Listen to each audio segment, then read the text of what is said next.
All right. How's everybody doing? Hotep, everybody. Hey, this is Michael Imhotep, founder of the African History Network, host of the African History Network show. I'm a talk show host, researcher, lecturer, and writer. It is Sunday, November 9th, 2018, and we are live broadcasting here on our Facebook fan page, The African History Network, The African History Network. Everybody share this broadcast on your Facebook page. Invite your friends to tune in also, okay? Okay, so I want to deal with this story. I've talked about this before, but I have an update on this very important story dealing with African-American farmers and the plight of African-American farmers in this country right now. And this also ties into a lot of history, okay?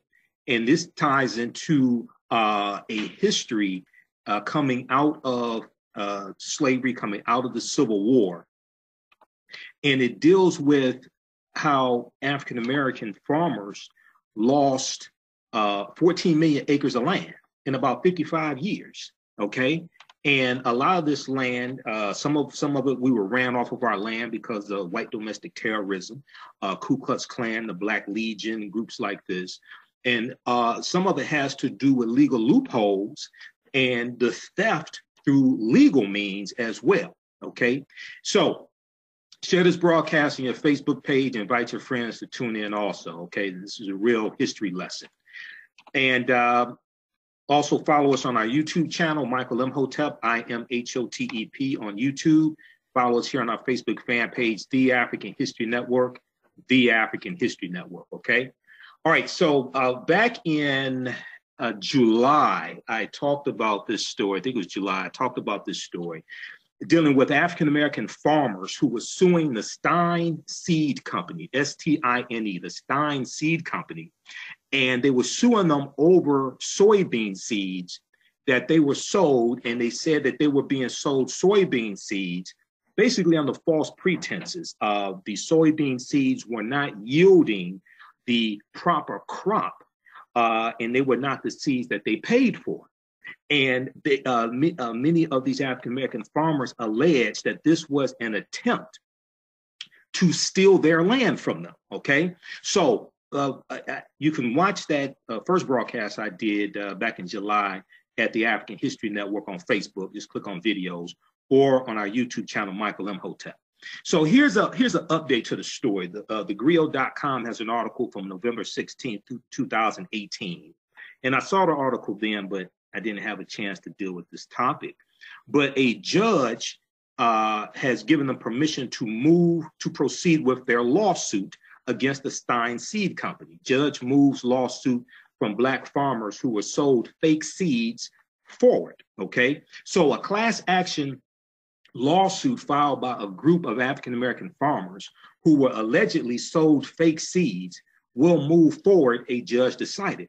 The next hearing to present more facts involving bogus seeds sold to African-American farmers by the Stine Seed Company, S-T-I-N-E, the Stine Seed Company, is scheduled for January 3rd, 2019. And this was reported by the Memphis, Tennessee publication, The Commercial Appeal, The Commercial Appeal. Now, the farmers say the proof that they were sold inferior soybean seeds or fake seeds is in the, and they said this cost them, it's going to cost them millions of dollars also in lost productivity, et cetera. But the farmers say the proof that they were sold inferior seeds that cost them millions of dollars in sales is in the lack of crops that they produced. With the help of science testing experts at Mississippi State University, the farmers discovered that the seeds they were sold were impotent, okay? So they didn't just go by the crop that was produced. They took the soybean seeds that they were sown by the Stein Seed Company. They took this to researchers at Mississippi State University to test the soybean seeds. So the farmers believe that they are being purposely targeted in a multi-million-dollar scheme to take their land from them. So this is like a high-tech method, they allege, of stealing land from African-American farmers, but African-American farmers, we have a history, African-Americans have a history of their land being stolen from them through various ways. And we're going to get to that in a minute. And from 1920 to about 1975, African-Americans lost 14 million acres of land. After the Civil War ends in 1865, we were able to accumulate 15 million acres of land. Most of it was land that we worked for to get the money to buy.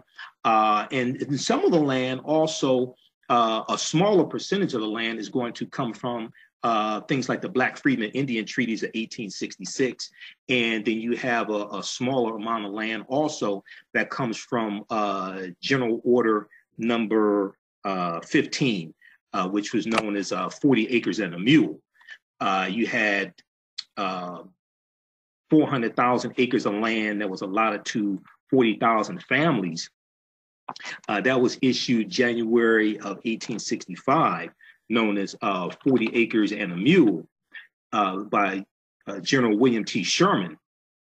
But most of that land is going to be taken back. You have about 2,000 African Americans who are able to basically hold on to that land. That was just special field order number 15, okay, issued by General William T. Sherman, January 16th of 1865. And that only applied to coastal land in South Carolina and Georgia also. That did not apply to land all throughout the South, and it did not apply to all African Americans either. Okay, blackpast.org has a really good article dealing with the history of 40 acres and a mule and separating the fact from fiction, dealing with that. Visit blackpast.org, P-A-S-T, blackpast.org, okay? All right, so let's continue. In African-American business owners, hey, post the name of your business here on the thread of the broadcast. We'll let you know how you can advertise with the African History Network on the podcast of our radio show, the African History Network show, and on podcasts we do throughout the week. Email us at customerservice@africanhistorynetwork.com, customerservice@africanhistorynetwork.com for more information. Okay, so the farmers say that the proof that they were sold inferior seeds that cost them millions of dollars in sales is in the lack of crops they produce. And also with the help of science testing experts at Mississippi State University, the farmers discovered that the seeds they were sold were impotent. The farmers believe that they are being purposely targeted in a multi-million-dollar scheme to take their land from them. Now, Thomas Burrell is president of the Black Farmers and Agriculturalists Association. He told the Commercial Appeal, which is a Memphis, Tennessee newspaper, he said, quote, "They swapped seeds and they sold the farmers fake seeds, but billed them for certified seeds.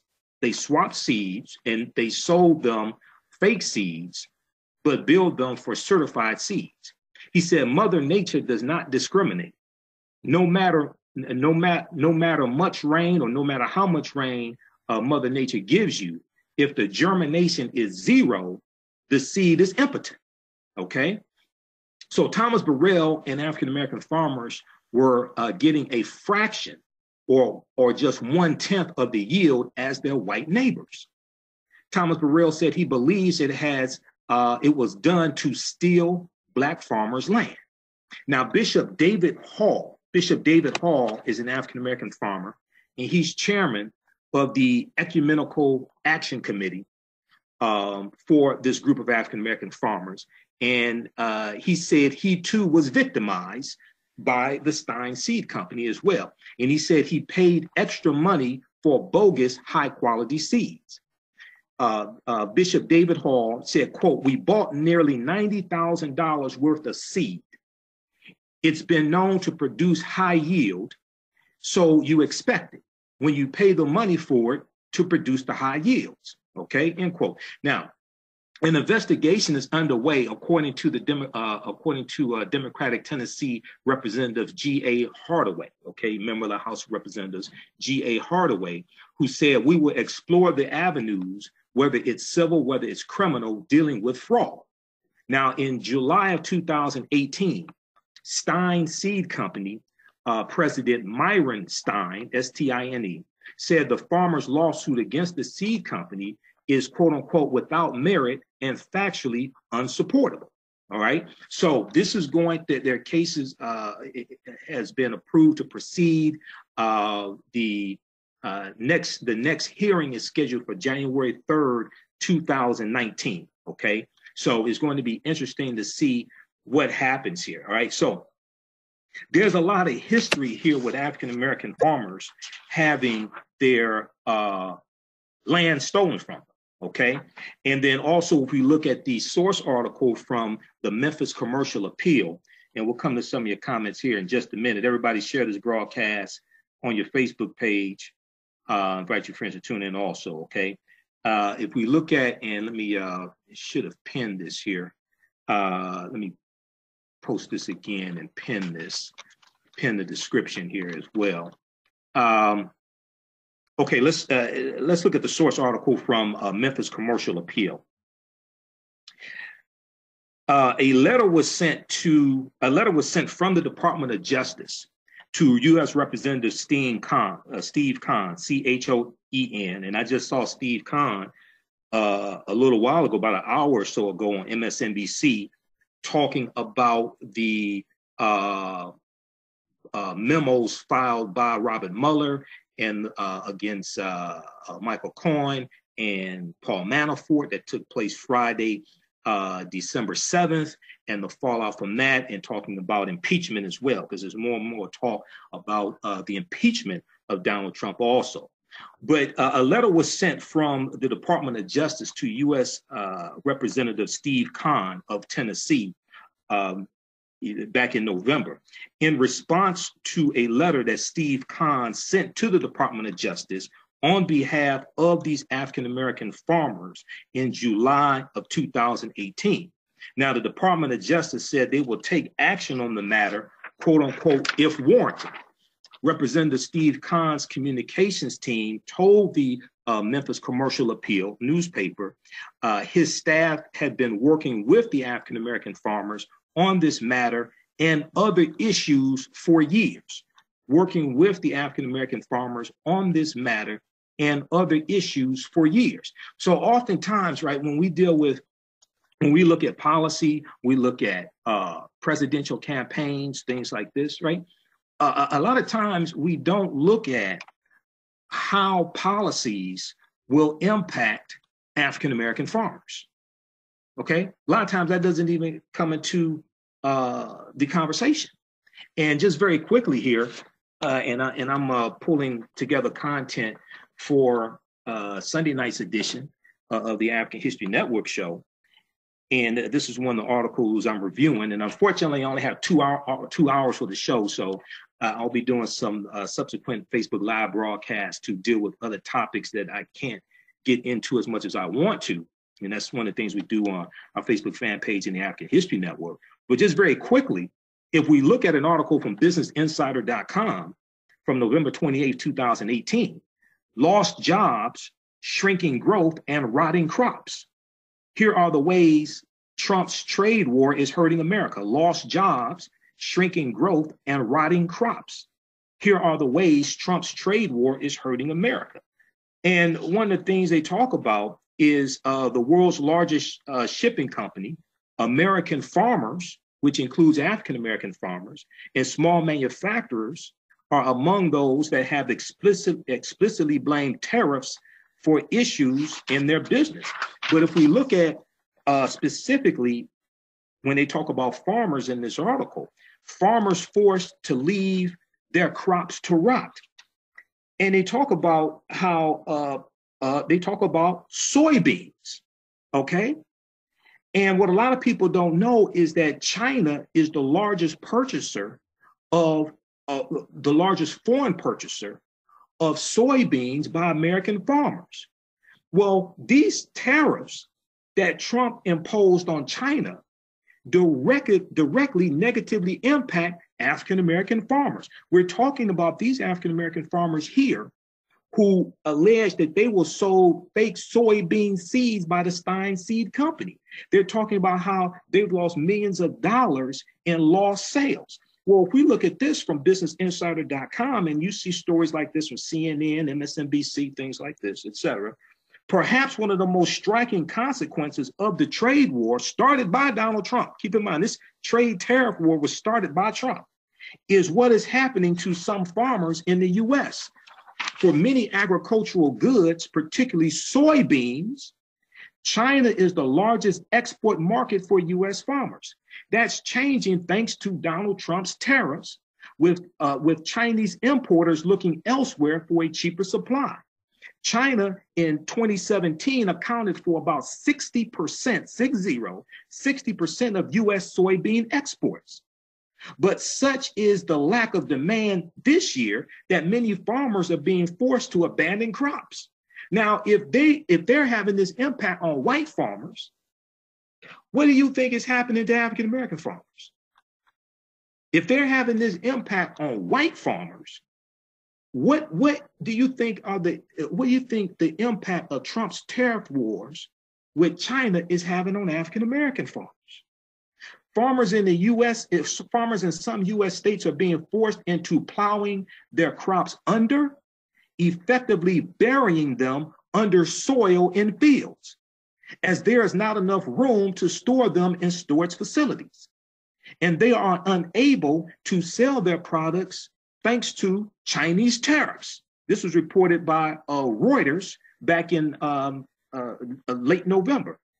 All grain depots and silos are almost full, meaning farmers have to find their own storage solutions or allow their crops to rot.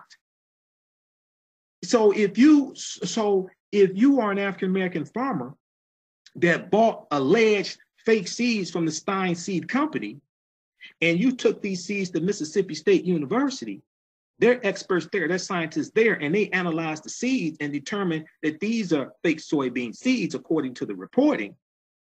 And the seeds are not yielding, now keep in mind, and I'm going to get deeper into this in just a minute, give you some background information. They're not alleging that the seeds didn't grow at all. They're alleging that the number of bushels that the seeds produce is much lower than what they usually get, what they should normally get, right? So if you are, if the yield from these soybean seeds is substantially lower than normal, now you have tariffs put on top of that, and you normally sell to China. If you're an African-American farmer, you're in deep trouble. So oftentimes when we see stories, and when I see stories, even going back to the last story I saw was from November, on this, November 16th from thegrio.com. The article from the Grio and the article from the Commercial Appeal, which was from, the one from the Commercial Appeal was also from November 15th.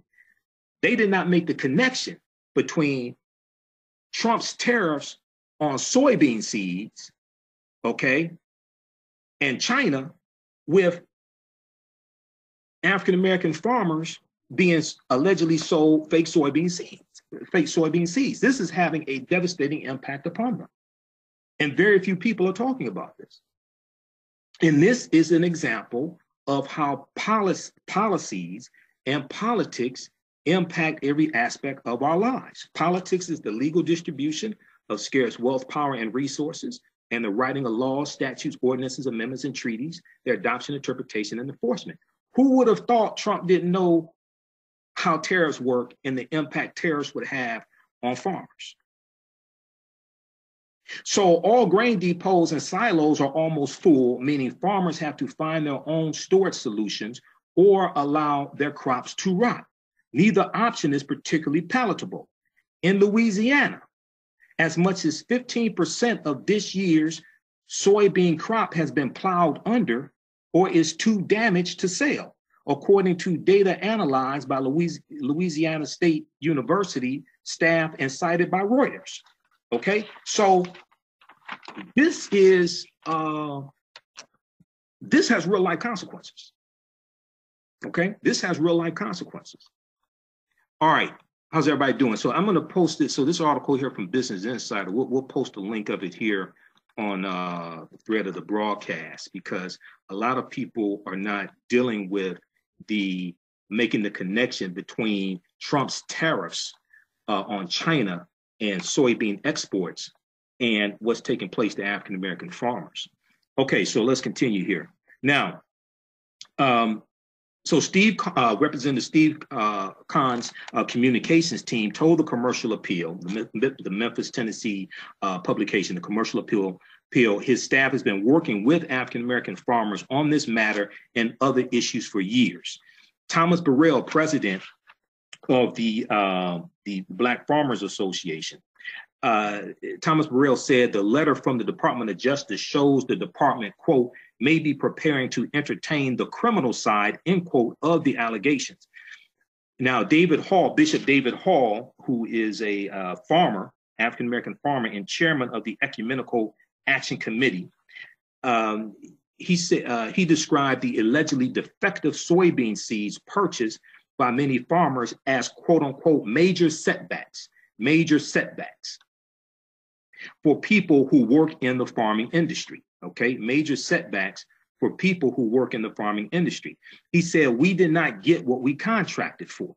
Okay, he said it was a lesser species of seeds we received that we put in the ground. All right. Okay, so let's look at some background information on this, because this deals with a lot of history. This ties into the history of slavery in this company, then moving into the Civil War, and then African Americans going into the Reconstruction era, 1865 to 1877, and African Americans fighting to acquire land, because back at this time, you're still dealing with an agricultural basis, and we know that you're going to have the Black Codes instituted going back to about 1865, and the Black Codes are going to regulate the newly freed African Americans in the South, regulate their movements. You have the sharecropping system that's used to lock African Americans, the formerly enslaved, right, to lock them back into agriculture and to, in many cases, tie them to those plantations that they were freed from. So because of the Black Codes, you're going to have many southern states that required African Americans to have labor contracts with various plantations that were renewed each year. And many of them are going to be locked into a sharecropping system. Okay. Then you also have the convict leasing. Well, you have the convict leasing system used from 1865 to 1928, which is going to criminalize them, and you're going to have vagrancy laws. You're going to have all various types of laws that are put on the books, and if you violate these laws, then you can be put into the convict leasing system, which in many ways was worse than slavery. Okay, and their labor was extracted from them through the convict leasing system. They'll work in coal mines, they'll work on railroad tracks, they'll do very arduous, dangerous, hard work. Okay, so after slavery ends, even though there were some advances that African Americans were making during Reconstruction, 1865 to 1877, in southern states, you largely have a lot of African Americans locked into sharecropping by various means, okay, or some of them pushed into the convict leasing system. All right. Okay, so if we look at an article from thenation.com had a big article, and then also AtlantaBlackStar.com had a subsequent article dealing with this. African Americans have lost untold acres of land over the last century. This is from June 26, 2017. This gives some background information on why this is so devastating, okay, and what happened to the land that we acquired. Okay, and this is from June 26, 2017, thenation.com. An obscure legal loophole is often to blame. So they talk about Dennis Allen. They talk about a farmer named Dennis Allen, whose great-grandfather was named Matthew. And his great-grandfather purchased land on Hilton Head, which is in South Carolina, if I remember correctly. Hilton Head, and that's where you have the Gullah Geechee nation as well, okay, who are descendants from West Africa. descendants of West African slaves, enslaved Africans from West Africa. And the article talks about how Dennis Allen, who is the son of slaves, and he bought his parcel of nearly 20 acres in, Dennis Allen is Matthew Allen's great-grandfather, I should say. Okay, so Dennis Allen is Matthew Allen's great-grandfather. And Dennis Allen bought his parcel of nearly 20 acres in 1897, at a time when African Americans were purchasing land across this country. Okay, so this is after the Civil War ends in 1865. This is 1897 is after Reconstruction, and 1897 is the year after Plessy versus Ferguson Supreme Court case of separate and equal of 1896. So today, the Allen family owns the largest undeveloped lot on Hilton Head. But as the land enters its 120th year in the family, the Allens are struggling to hold on to this land. Because of ambiguities surrounding the land's title, there is no primary owner of the property. All of the heirs of the original owners, all of the descendants of the original owners, those who inherited the property, all of the heirs of the original owners, and there are more than 100 known heirs, are legally co-owners. Okay, so there are more than 100 known heirs of this property. They are legally co-owners of this property.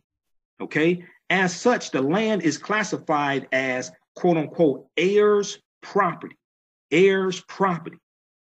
And this is a designation that makes it vulnerable to being sold without the family's full consent.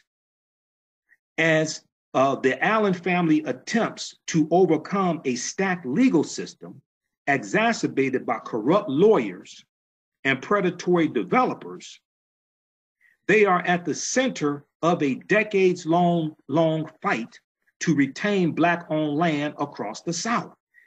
And this deals with a lot of African Americans back at this time, late 1800s, not understanding wills, not understanding, the need to have a will and things like this. So because of a lack of a will and because of legal loopholes, their land is open to being stolen. And there's a history of our land being stolen because of these legal loopholes. Okay. So in the 45 years following the Civil War, freed slaves and their descendants accumulated roughly 15 million acres of land across the United States. Most of this land was in the South. Land ownership meant stability and opportunity for African American families, a shot at upward mobility and economic security for future generations. Okay, and even if a lot of African American farmers who own land, a lot of them were poor, right? But even if you're poor, when you grow your own livestock, okay, that's food that you eat, that you grow. If you grow crops, you grow turnips, turnip greens, and you grow maybe cabbage, you grow some corn, you grow some tomatoes, things like this. This is food that you can grow, but these are also crops and livestock that you can sell. So you can sell this to generate money. You can eat the crops and the livestock that you sell to sustain yourself. But also, if maybe for some reason you can't buy what you need for whatever reason, but this also gives you a commodity to barter with another farmer with. So if they have hypothetically some lettuce and you have hypothetically some corn, you all can trade. Okay, so you own land, you can sustain yourself, you can grow food. Well, what happens is that when the Great Migration comes, about 1915 to 1970, and you have 5 million to 6 million African Americans who migrate from the South up north and out west, and they're migrating for different reasons. And I understand it. I'm not blaming anybody, because many of us were fleeing from white domestic terrorism. Many of us were ran off of our land, or we were trying to flee sharecropping. We were looking for equal protection under the law. We were fleeing the Ku Klux Klan and the Black Legion and all these other white supremacist organizations, these white supremacist groups. Well, when we go up north, we're largely going into factories. Okay, we're largely, going working in the factories, and we don't own land anymore. So even though many of them were able to obtain, in many cases, a better standard of living because of the pay that they were getting working in Henry Ford's factories in Highland Park, or working in various factories, whether it's in the auto industry or in steel or what have you, they don't own land except for maybe the home that they own, if they're able to buy a home. But also they don't grow their own food. So even though they may make more money on the one hand, they're more susceptible to depressions, to recessions, things like this. Even going into there, because the depression hits in 1929. So they're more susceptible to those changes in the economy. Yes, we're going to go into places like Black Bottom in Detroit and Paradise Valley and own businesses. But when you're not owning land to grow crops, you're more dependent upon either grocery stores or other people to own grocery stores and feed you, okay?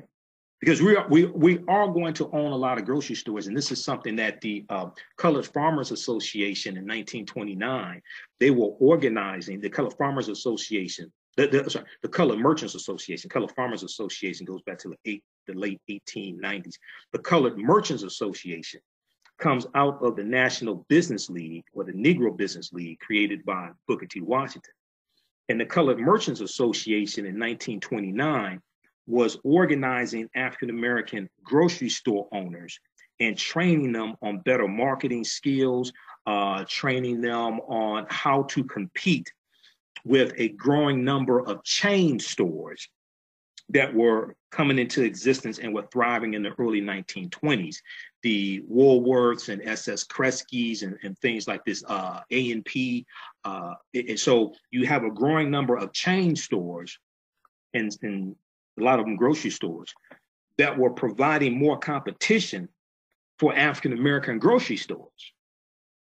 So the Colored Merchants Association, they were organizing African-American grocery store owners and teaching them how to work together and how to better compete against these a growing number of chain stores going back to the 1920s and going into the 1930s. Okay, so how's everybody doing? All right, we've got Kimberly, we've got Harvey, we've got Farrakhan Norris, Delvin, okay. Everybody share this broadcast on your Facebook page. And if you like this type of information also, I do a lot of teaching. So you can register for the online courses that I teach. They're all on demand. We have them in a bundle pack right now. It's a 10-course online bundle pack at AfricanHistoryNetwork.com. You can watch them all around the world. And it includes a 14-hour, 7-session online course that I teach called Ancient Kemet, the Moors, and the Ma'afa, Understanding the Transatlantic Slave Trade, what they didn't teach you in school. Ancient Kemet, which is one of the original names for Egypt, the Moors, and the Ma'afa, which is our Holocaust, the Great Disaster, a Kiswahili term, the Great Disaster. Understanding the transatlantic slave trade, what they didn't teach in school. We deal with thousands of years of history. We deal with the transatlantic slave trade as well, but we deal with it chronologically. We deal with at least 50,000 years of history. Okay, so that's on sale right now, $60 regularly, $130. It's all on demand. Watch around the world. You can order from around the world. And that's also at our website, AfricanHistoryNetwork.com. We'll talk about that some more later, and I'll show you some of the slides because I do a PowerPoint presentation. We have video clips, things like that also, all right? I'm going to post a link here to an article I referenced earlier from blackpast.org, 40 Acres and a Mule, okay?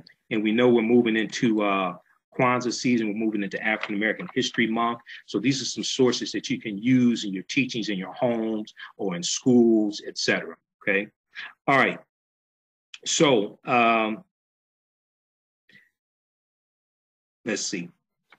All right. And then also there's a good article dealing with the Colored Merchants Association that you should check out as well. Okay. And we'll pull that up also, because a lot of people are not familiar with the Colored Merchants Association. Okay, let's bring this one up here. And ncpedia.org has an article dealing with the Colored Merchants Association, ncpedia.org, all right? Okay, we'll post this here as well.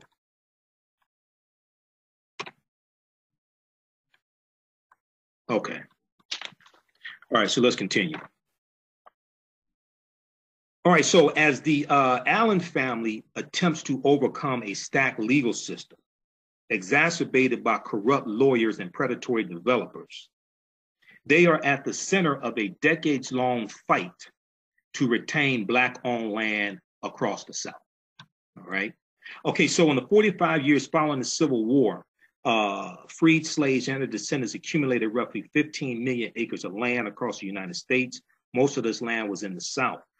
Land ownership meant stability and opportunity for African American families, a shot at upward mobility, and economic security for future generations. Okay, the hard-won property was generally used for farming, the primary occupation of most Southern African Americans in the early 20th century, okay? And at one point, you know, we made like 50% of the farmers, something like that, okay?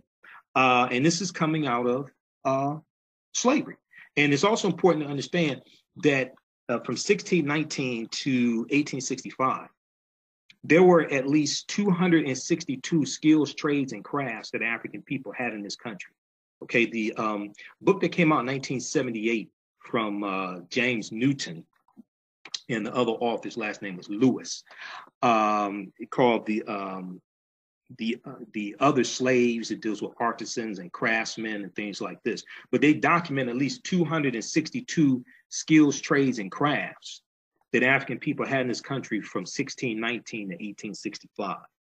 Okay, we were the basket makers, we were the engineers, we were the barrel makers, bartenders, barbers, we were the anchor makers, we worked with livestock, we were farmers, hemp baggers, blacksmiths, coppersmiths, all different types of skills, trades, and crafts. African people had at least 262 of them. And the way I found this out was at the Charles H. Wright Museum of African American History here in Detroit. And for those around the country who are watching this, when you saw the Charles H. Wright Museum of African American History was the museum where Aretha Franklin's body lay in repose for 2 days. And this was shown all around the country. This was before her funeral. This was shown all around the country. And people from around the country came to the museum also to view her body. That was at the Charles H. Wright Museum of African American History, and I'm there quite frequently. So when you go through their main exhibit called And Still We Rise, and they have a replica of a slave ship that you actually walk on and walk through, and there's a lot of history there.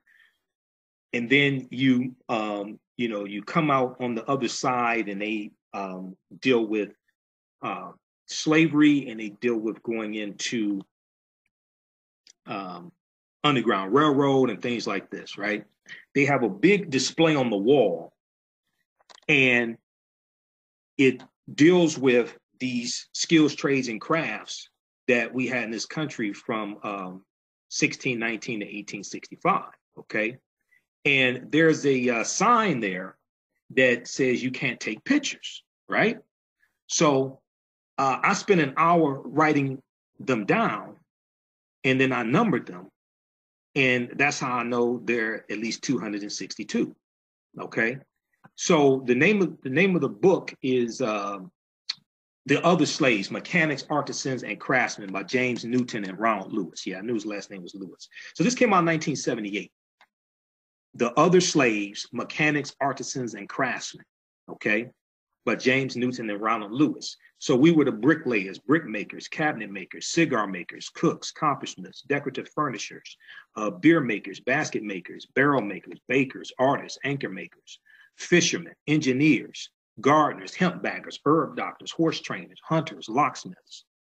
So when we talk, so the myth that has been told, and we're going into 2019, and August 20th, 2019 will be the 400-year anniversary of African people being taken in bondage into Jamestown, Virginia, August 20th, 1619.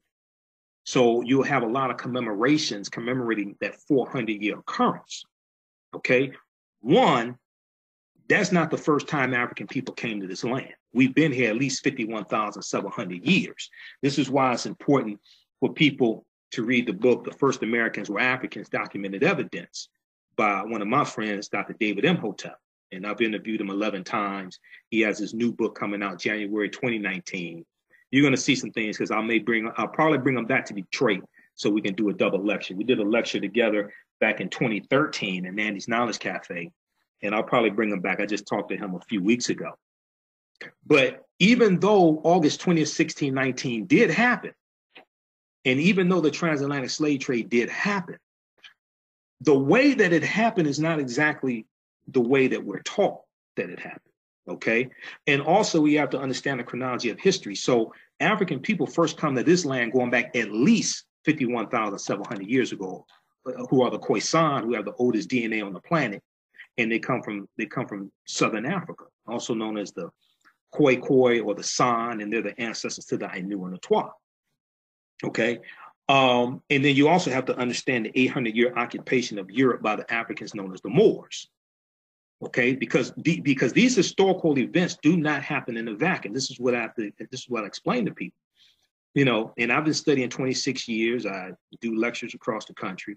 I'll be speaking at the Charles H. Wright Museum of African American History on December 27th, keynote speaker for the Kwanzaa celebration there, second day of Kwanzaa, Kuji Chagalia. And we have to understand that historical events don't happen in a vacuum. They are you have to understand how you have a sequence of historical events that lead up to a larger event taking place. So the transatlantic slave trade doesn't happen in a vacuum. Civil War doesn't happen in a vacuum, okay? So we must understand the chronology of history. But before you can study the transatlantic slave trade going back to about 1440, 1441 with the Portuguese, who were the first ones involved in the slave trade, the transatlantic slave trade, you have to understand the 800-year occupation of Europe by the Africans known as the Moors, okay? Because the siege, the tensions and the debasement and the humanization of African people doesn't start in 1440. That goes back between the fights and the arguments that take place between the Europeans and the Africans known as the Moors, and it's going to be the Moors who save Europe and bring Europe out of the Dark Ages.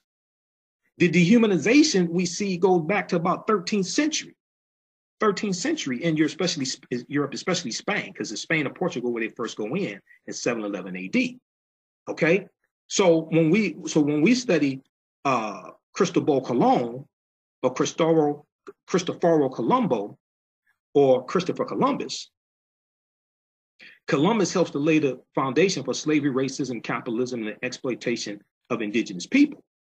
Okay, but the hatred for African people and the dehumanization, which allows them to be enslaved, which, Dr. Joy DeGruy, who wrote Post-Traumatic Slave Syndrome, she talks about cognitive dissonance, and she talks about how you have to relabel people and put pejorative, negative labels on people to justify their dehumanization, so you can then justify their mistreatment, to absolve yourself of any, to absolve your conscience, to absolve yourself of any guilt. Okay, the dehumanization of African people goes back to when the Moors were in Europe. It didn't start in 1440. So this is why when we study the transatlantic slave trade, we can't just look at the last 500 years of history. You got to go back bare minimum to 711 AD when the African Moors go into Europe. And there were Africans in Europe even before then. But you got to look at that 800-year occupation. But, you know, I deal with going back even further than that, looking at it, at least the last 50,000 years of history. So just very quickly, this is not the David Imhotep.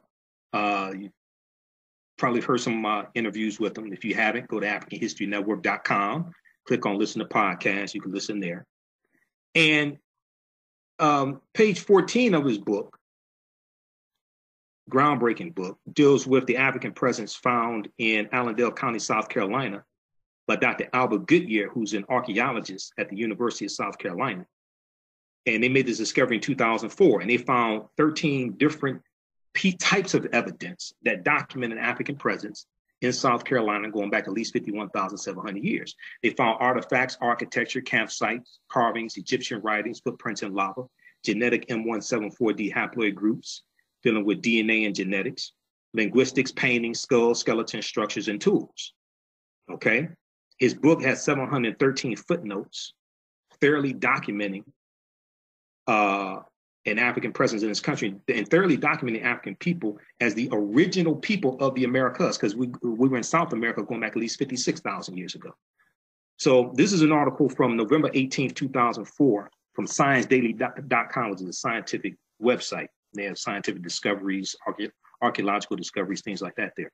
So this is a picture of Dr. Albert Goodyear, who was, and still is a white man, but he does some good research. So this deals with the African presence in North America 50,000 years ago. This deals with his discovery. Now, this article is from 14 years ago. Most people never even heard of this. Here's a synopsis of what the article said. This is not my synopsis. This is what ScienceDaily.com says on their website as a synopsis. They said radiocarbon tests of carbonized plant remains where artifacts were unearthed last May of 2003. May of 2004. Where artifacts were unearthed last May along the Savannah River in Allendale County by University of South Carolina archaeologist Dr. Albert Goodyear, indicate that the sediments containing these artifacts are at least 50,000 years old, meaning that humans inhabited North America long before the last ice age. Now, this is not what I said. This is not what Dr. John Henry Clark, Dr. Joseph Ben Yakinen, this is not what Tony Browder, this is not what Dr. David Imhotep says. This is what ScienceDaily.com is saying about Dr. Albert Goodyear's discovery. So when we deal with the transatlantic slave trade, when we deal with the history of African people in this country, and there are going to be a lot of, unfortunately, there are going to be a lot of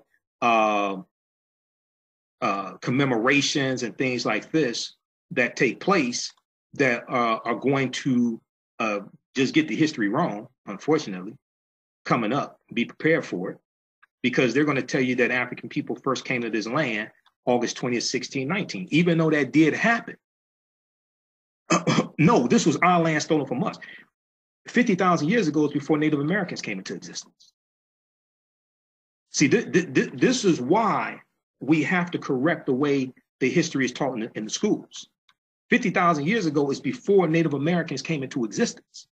Because when you read his book, he talks about how Asians come to this land about 3000 BC, about 5,000 years ago, and the Africans and the Asians intermix, and their offspring are who we call Native Americans.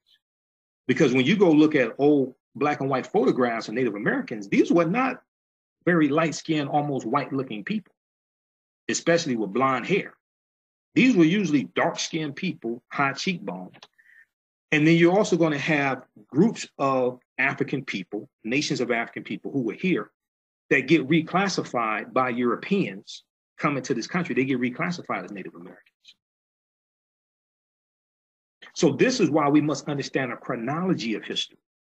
We can't study this history episodically. We must understand a chronology of history, okay?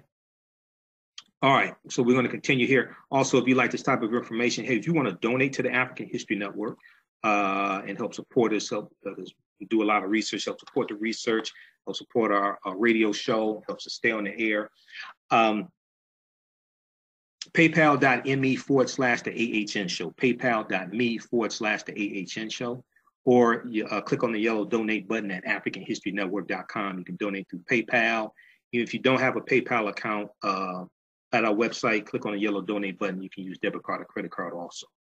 Okay. All right. So let's continue here. And we have, let's see who else we have here. We have Christopher. He said this is a genuine topic. Delvin. Who else we have here? Let's see. Renee. I always theorize most of the slaves in North America were already here. My theory is they killed a lot. Now, keep in mind, I'm not saying that the transatlantic slave trade did not happen. I'm not saying African people were not brought to this land. Yes, they were. And we can look at the Clotilda about 1860. The Clotilda slave ship, which was the last slave ship that came to this country, came illegally, by the way. The reason why it came illegally is that was in Alabama, and that's where you have Cudjoe Lewis. Okay, Cudjoe Lewis was taken from West Africa, and a few months ago, Zora Neale Hurston's last manuscript was released. And it was in the manuscript, she interviewed Cudjoe Lewis, okay? And this dealt with the Clotilda slave ship. In 1808, January 1st, 1808, a law that was passed by Congress in 1807 went into effect, and it outlawed the transatlantic slave trade. It outlawed the importing of African people to this country as slaves. It outlawed it. Okay, it passed Congress in 1807. It went into effect January 1st, 1808. Now, Europeans continued to do this. White people in the U.S. continued to bring in African people as slaves. Prior to January 1st, 1808, it was legal to do this. Because of the law passed by Congress in 1807 and went into effect January 1st, 1808, now it became illegal. Now, it was still legal to have slavery in this country in the states that still allowed it, meaning that you can still have slaves on your plantation. And children can be born into slavery. That still existed. But bringing them into this country was illegal. This is why when you look at the Amistad of 1839, okay, them coming into Joseph St. Q, and there's about 53 Africans on that ship, them coming into this country was illegal based upon the law that the Congress passed and went into effect January 1st, 1808. But Europeans kept violating this law, okay? So that ties into the history of the Clotilda, because it was illegal for that ship to go and bring these Africans into this country. So research Cudjoe Lewis also. Okay, I know director Raheem Shabazz, who directed the Elementary Genocide series, and I'm in Elementary Genocide Part 3 with Professor James Small and Kaba Hiawatha Kamene. I know he's working on a documentary now that deals with the Clotilda and deals with Cudjoe Lewis also, okay? All right. So the hard-won property that African Americans accumulated in the 45 years following the Civil War, that accumulated roughly 15 million acres of land. The hard-won property was generally used for farming, the primary occupation of most Southern African Americans in the early 20th century. By 1920, there were 925,000 African American owned farms, representing about 14% of all farms in the U.S.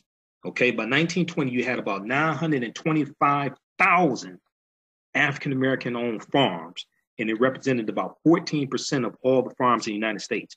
Over the course of the 20th century, the number dropped precipitously.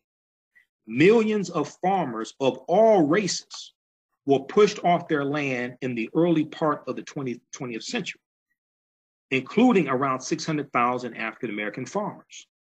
By 1975, only 45,000 African-American owned farms remain. Okay, so you go from 925,000 African-American owned farms in 1920 to only 45,000 55 years later in 1975.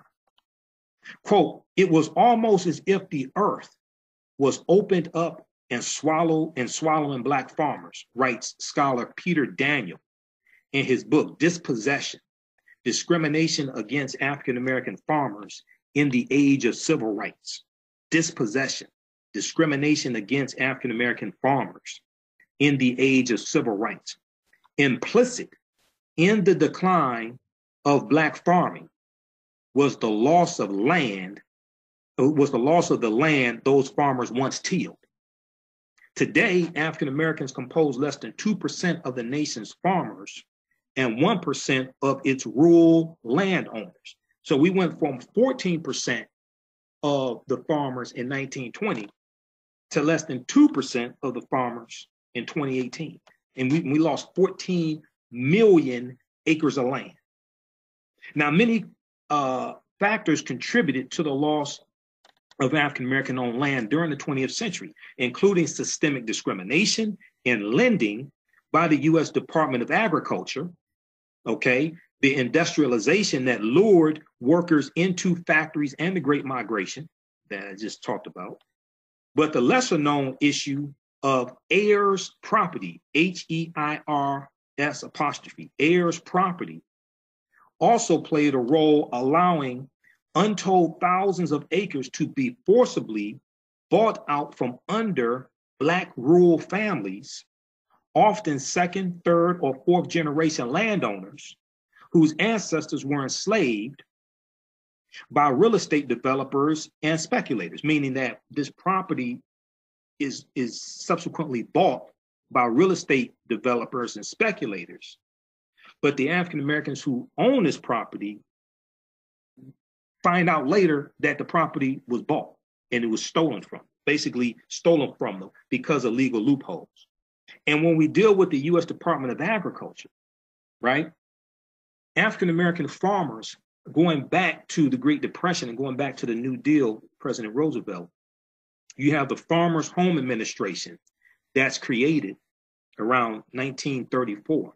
And the Farmers Home Administration gives loans to white farmers so they can pay their mortgages on their farms and they can pay their employees on the farm. And so they can mechanize their farms also and become more efficient. Where African-American farmers are almost exclusively discriminated against when it comes to getting these loans. So if we just look at from 1930 to about 1939, we lose about 200,000 farms. We go from about 925,000 farms or so, right around 1930 to 1939, it drops down to about 682,000. And that is because of us being discriminated against when it comes to getting these loans from the U.S. Department of Agriculture. This is why the African-American farmers filed that multi-billion-dollar lawsuit against the U.S. government. And $1.2 billion, there was a $1.2 billion settlement with the African-American farmers that was paid out by President Barack Obama. Okay, a lot of people don't talk about that. All right, if you look at the book "How White Folks Got So Rich: The Untold Story of American White Supremacy," How White Folks Got So Rich: The Untold Story of American White Supremacy, and this is from the Nation of Islam Research Group. Okay, excellent book. This is the second edition. I have a third edition in my backpack that I carry with me and take to the radio station with me. You can get this from NOI.org, NOI.org, Nation of Islam Research Group. On page 54 of the second edition, they talk about the Farmers Home Administration, okay? And they say it was for white farmers only. Here's what they say, page 54. At the end of legal slavery, blacks were concentrated in the agricultural sector of America. They were more likely than whites to own farms, though they held less acreage and had poor quality tracts of land. Despite this reality, the FHA, Farmers Home Administration, was set up to give loans and subsidies to white farmers to sustain and maintain their operations. To achieve this unstated racist purpose, the FHA, Farmers Home Administration, okay, allow local whites to operate the program, and they, not the federal government, decided who would get the critical benefits. As a result, African-American owned farms, unable to compete with the well-subsidized and well-financed white farms, fell dramatically from about 900,000 African-American owned farms in 1930 when the program was established. Okay, so the FHA starts in 1930. You have the 1933, you have the Homeowners Loan Corporation created in 1933, which created the redlining system. And you have the Federal Housing Administration created in 1934, but the Farmers Home Administration goes back to 1930. But this is after the Great Recession starts. This is after the Great Recession starts. And this is 1930 is before President Roosevelt becomes president. This is 1930 is under Herbert Hoover. Herbert Hoover was the Republican candidate for president in 1928, who ran against the Northern Democrat, Al Smith. And Herbert Hoover becomes president. And it's in 28 that you have the beginning of the Lily White movement. Go back and watch my presentation dealing with why African Americans switched from the Republican Party to the Democratic Party. It was under, it was Herbert Hoover running for president in 1928, and you had the Lily White movement that started in the Republican Party. And this was a movement to make the Republican Party lily white, all white, to push African Americans out and to ignore the issues and concerns of African Americans, okay? So this is 1930 under Herbert Hoover, President Herbert Hoover, who just served one term. So as a result, Black-owned farms unable to compete with the well-subsidized and well-financed white farms fell dramatically from 900,000 in 1930 when the program was established to 682,000 in 1939. Many of the whites used the government money to modernize by buying tractors and evicting Black sharecroppers. So because many of these white farmers were able to get these government loans and subsidies, they were able to mechanize their farms, make them more productive and efficient, and to fire some of their Black sharecroppers, okay? In some cases, all their Black sharecroppers. So this is during the Great Depression, okay? And you're an African-American sharecropper, and you get evicted off the land, what have you, okay? So when you have corporations in the North who are marketing to you and you have opportunities to go up north and work in factories, a lot of us, we couldn't pack fast enough. So many of the whites used the government money to modernize by buying tractors and evicting Black sharecroppers. Congress amended the law to say that half of the money should go to these tenant farmers, but the white landholders simply stole these payments, claiming, if asked about the payments, that debts were owed by the African-American farmers, by the sharecroppers. By 1964, a study found that every program administered by the U.S. Department of Agriculture was rife with racial discrimination, and the federal loans were used by local white administrators to retaliate against African-American farmers for their support of civil rights efforts or for simply voting or attempting to vote. And when you study Fannie Lou Hamer, who was born in Mississippi, And Fannie Lou Hamer was the youngest of 20 children. Her family were sharecroppers. And she was a sharecropper also on a white man's plantation in Mississippi. And she was fired from the plantation, not because she voted, but because she registered to vote. She was fired from the plantation. She was fired from her job, not because she voted, but because she registered to vote. And is Mississippi where the White Citizens Council started in 1954 as a direct backlash to the Brown versus Board of Education desegregation case of 54. And the White Citizens Council spread all throughout the South. And the White Citizens Council was made up of white businessmen and politicians and bankers and judges, things like this. And they worked by various means to enforce segregation in Southern states. So just before Dr. King was assassinated, April 4th, 1968, we know that in 1966, he met with the Honorable Elijah Muhammad. This is the year after Malcolm X was assassinated. A lot of people don't know Dr. King met with Elijah Muhammad. But in 1968 in Mississippi, in the speech in Mississippi, Dr. King talked about some of this history of what happened to African Americans right after slavery ended. And he talked about how the US government did not provide an economic floor and economic support in general for African Americans. And he said, at the very same time that America refused to give the Negro any land, through an act of Congress, our government was giving away millions of acres of land in the West and the Midwest, which meant that it was willing to undergird its white peasants from Europe with an economic floor. But not only did they give the land, they built land grant colleges with government money to teach them how to farm. Not only that, they provided county agents to further their expertise in farming. Not only that, they provided low interest rates in order that they could mechanize their farms. Not only that, today, many of these people are receiving millions of dollars in federal subsidies not to farm, and they are the very people telling the Black man that he ought to lift himself up by his own bootstraps. This is what we are faced with, and this is a reality.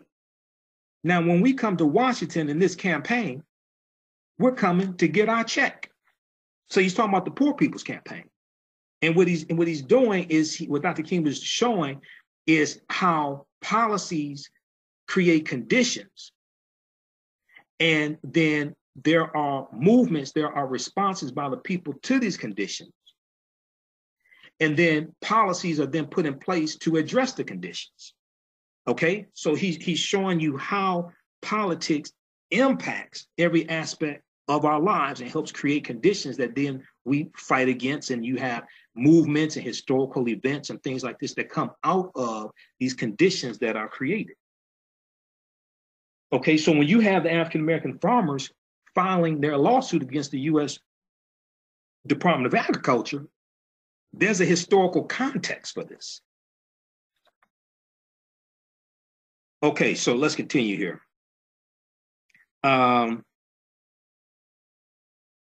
Okay, so Peter Daniel wrote the book Dispossession, Discrimination Against African American Farmers in the Age of Civil Rights.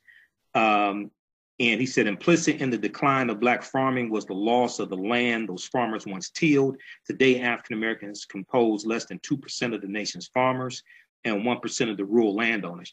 And when Dr. King was talking about the policies that undergirded white peasants from Europe, right, he's talking about things like the Homestead Act of 1862, which gave away about 250 million acres of land.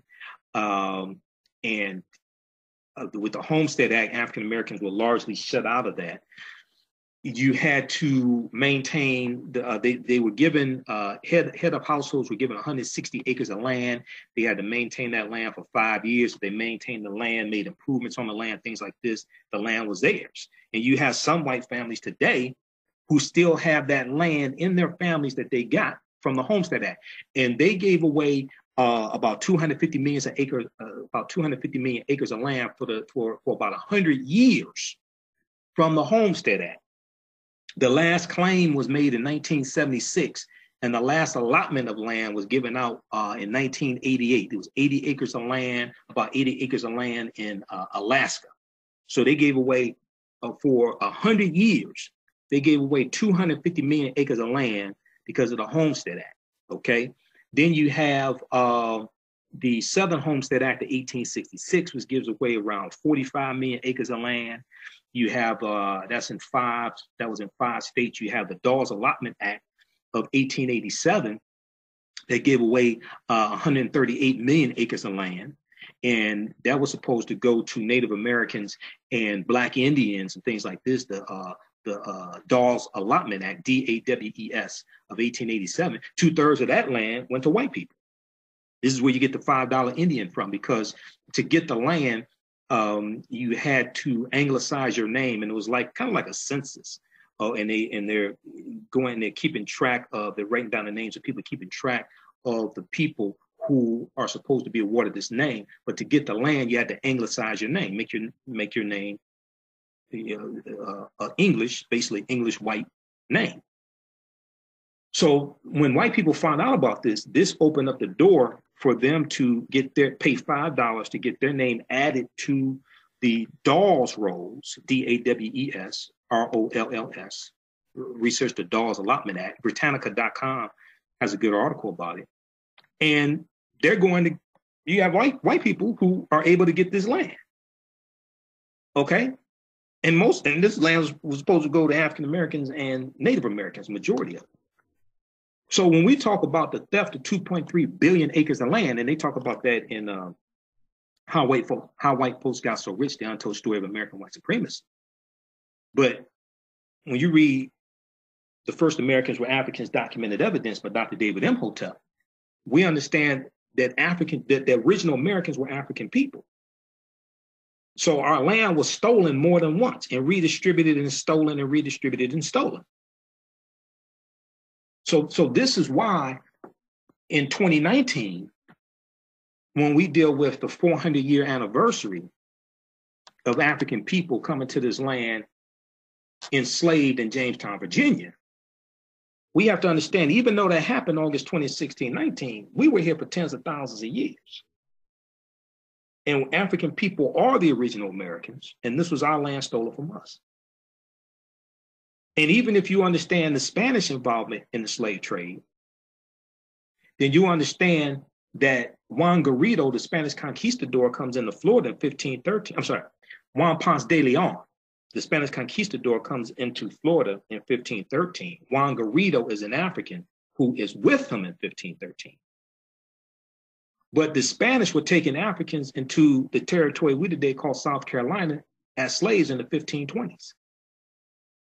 This is 100 years before Jamestown, Virginia. So not only were African people in this land we today call the United States of America, going back at least 51,700 years, and this was our land stolen from us. But even as enslaved Africans, we were in this land before Jamestown, Virginia. You're talking about the British colonies. This is why we must understand a chronology of history. Okay? How's everybody doing? Okay, we've got Renee. She said they would give money before they hand over land at this stage of the game. And we also need to really study the Black Freedmen Indian Treaties of 1866 and enforce that. That's a whole nother conversation. But research that, the Black Freedmen Indian Treaties of 1866. Okay, so how do you all like this type of information? Be sure to follow us on our Facebook fan page, The African History Network, The African History Network, as well, and on our YouTube channel, Michael Imhotep, IMHOTEP. Search for the African History Network show wherever you get your podcasts from. iTunes, Castbox, FM Player, TuneIn.com, Acast, because we're there also.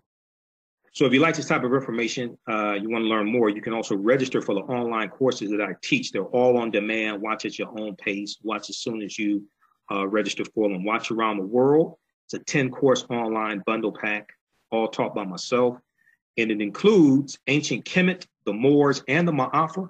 Understanding the transatlantic slave trade, what they didn't teach in school, where I go deep into this type of information. Ancient Kemet, the Moors, and the Ma'afa, understanding the transatlantic slave trade, what they didn't teach in school. That is a 14-hour, 7-session online course. We do with thousands of years of history. The 10-course online bundle pack is on sale, $60, regularly $130, okay? We just posted the link here. It's also at AfricanHistoryNetwork.com, AfricanHistoryNetwork.com, okay? Wesley says, we always like to use the term stolen. How do you define stolen? Taken without permission, taken illegally, taken without permission. We have to understand this history of how the theft took place. We look at the Louisiana Purchase of 1803, 828,000 square miles of land sold for less than 3 cents an acre. But when you go to history.com, official website of the History Channel, and you research the Louisiana Purchase, they tell you there that the majority of the land that France sold the U.S., France didn't own. It was belonged to Native Americans. That's called theft. When you sell something that doesn't belong to you, when you take something that doesn't belong to you, then claim it as yours. 1652, the Dutch go into South Africa and they kill South Africans to steal the land. And today, the South African government, led by President Cyril Ramaphosa, they are going to rewrite the Constitution to allow the Black South Africans to take the land back from the colonizers, because the colonizers stole the land and killed our ancestors in the first place. Okay, so, all right, let's continue here. So Renee is very informative. Thanks for sharing. Kimberly, excellent. And make sure to listen to the African History Network show Sundays, 9 p.m. to 11 p.m. Eastern Standard Time. We broadcast here on our Facebook fan page. We broadcast from the studios of 9:10 a.m. the Superstation, WFDF in Detroit. I'm a radio talk show host there. We broadcast on Facebook Live. We put it on our audio podcast, 6 different podcast platforms. We put it on our YouTube channel also. African-American business owners, you can advertise on the audio podcast of our shows. If you're trying to reach new customers, email us at customerservice@AfricanHistoryNetwork.com, customerservice@AfricanHistoryNetwork.com. We have a special promotion right now. First month is 50% off, second month is free. And we take your 30-second to 60-second audio commercial, put it into our audio podcast. Each episode, we reach thousands of listeners across the country. On average, on Blog Talk Radio, each episode gets between 4,000 to 8,000 listens. Between 4,000 to 8,000 listens in the first 2 weeks, okay? So email us at customerservice@AfricanHistoryNetwork.com, because we can get your commercial into the next podcast. And if you don't have a commercial, we can record one for you at no additional charge also, all right? Okay, and let's see, and Health by Any Means Necessary. Health by Any Means Necessary is one of our advertisers also. They just renewed with us, Brother Edward. Health by Any Means Necessary. So we'll give you his website address also, okay? All right, so let's continue here.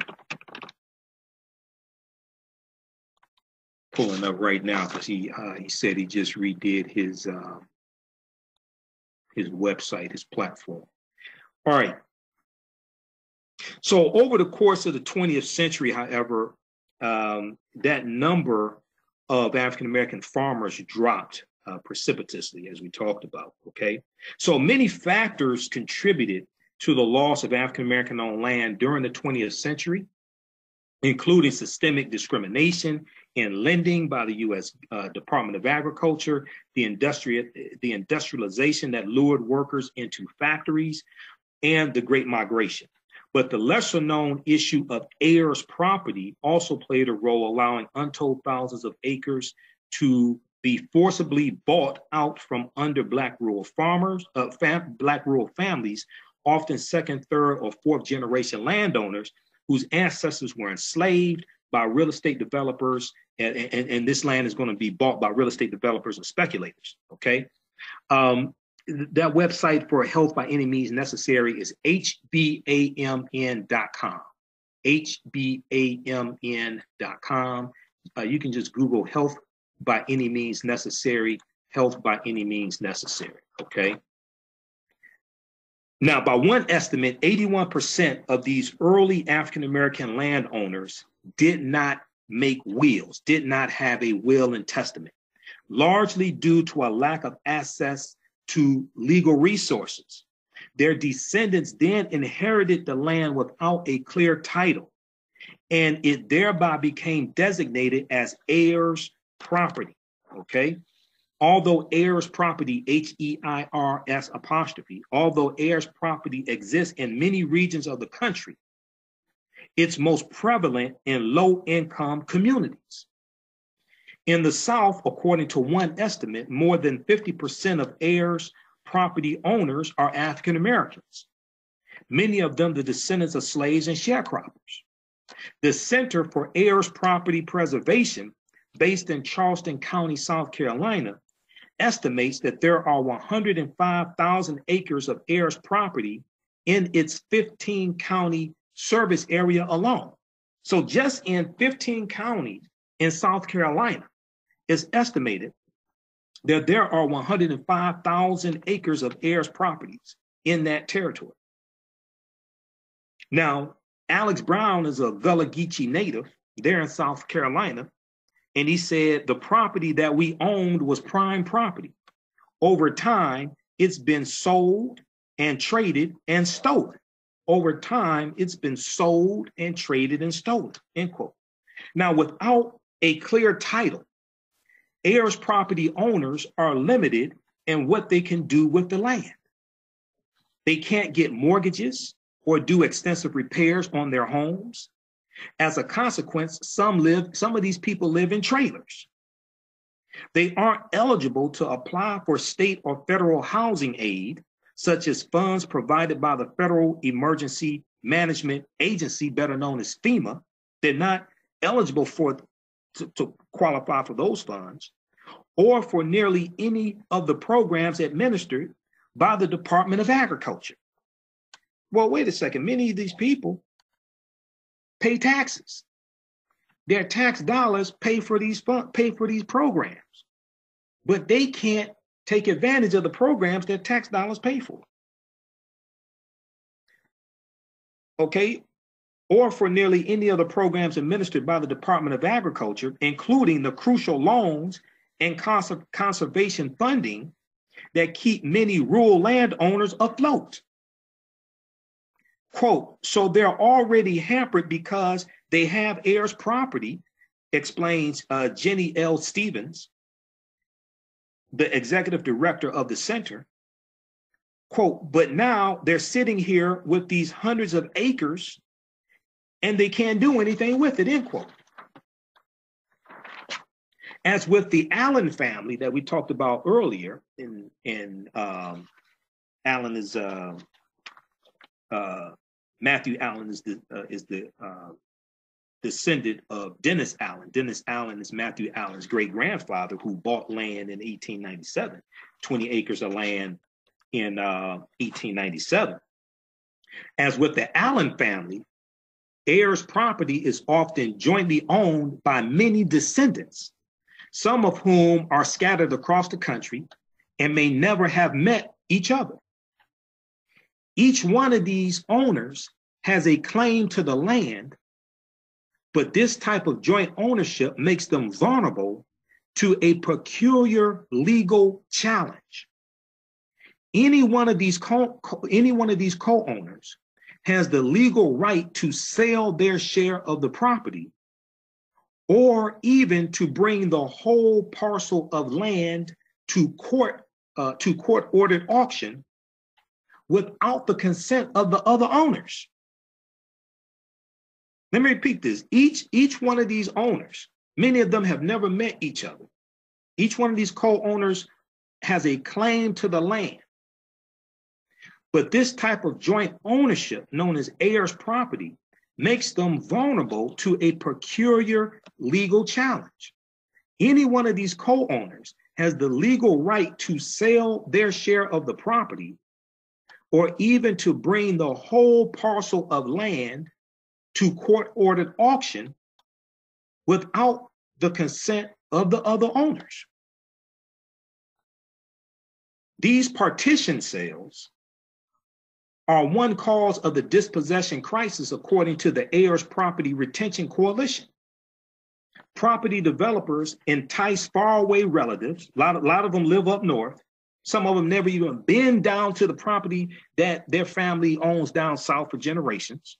Okay? Property developers entice faraway relatives who may have never visited their family's land to sell their share for a fraction of its market value. Once these real estate developers and speculators, things like this, buy a share of this property, these developers can then sell all of the land at auction for a large profit. A 2001 report from the U.S. Agricultural Census estimated that about 80% of Black-owned farmland had disappeared in the South since 1969. A 2001 report from the U.S. Agricultural Census estimated that about 80% of African-American owned farmland had disappeared in the South since 1969. Approximately half of that land was lost through partition sales. It was in 68 that Dr. King was talking about how African Americans were locked out of a lot of these land giveaways. Okay? Right before he was assassinated.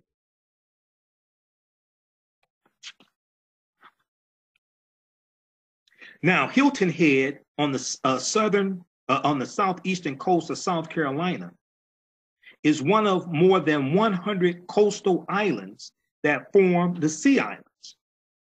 And keep in mind, because of General Order Number 15, issued by General William T. Sherman, January 16th, 1865, the last year of the Civil War. This is known as 40 acres and a mule. It gave away 400,000 acres of land to 40,000 African Americans in Georgia and South Carolina. It was coastal land in Georgia and South Carolina that was given away.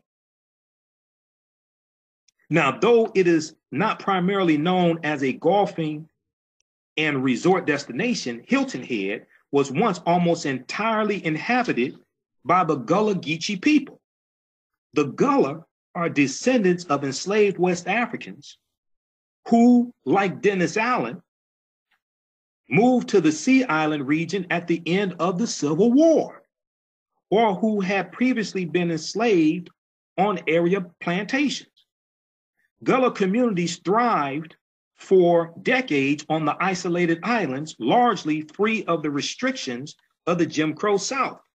For generations, they maintained an agricultural, barter-based economy.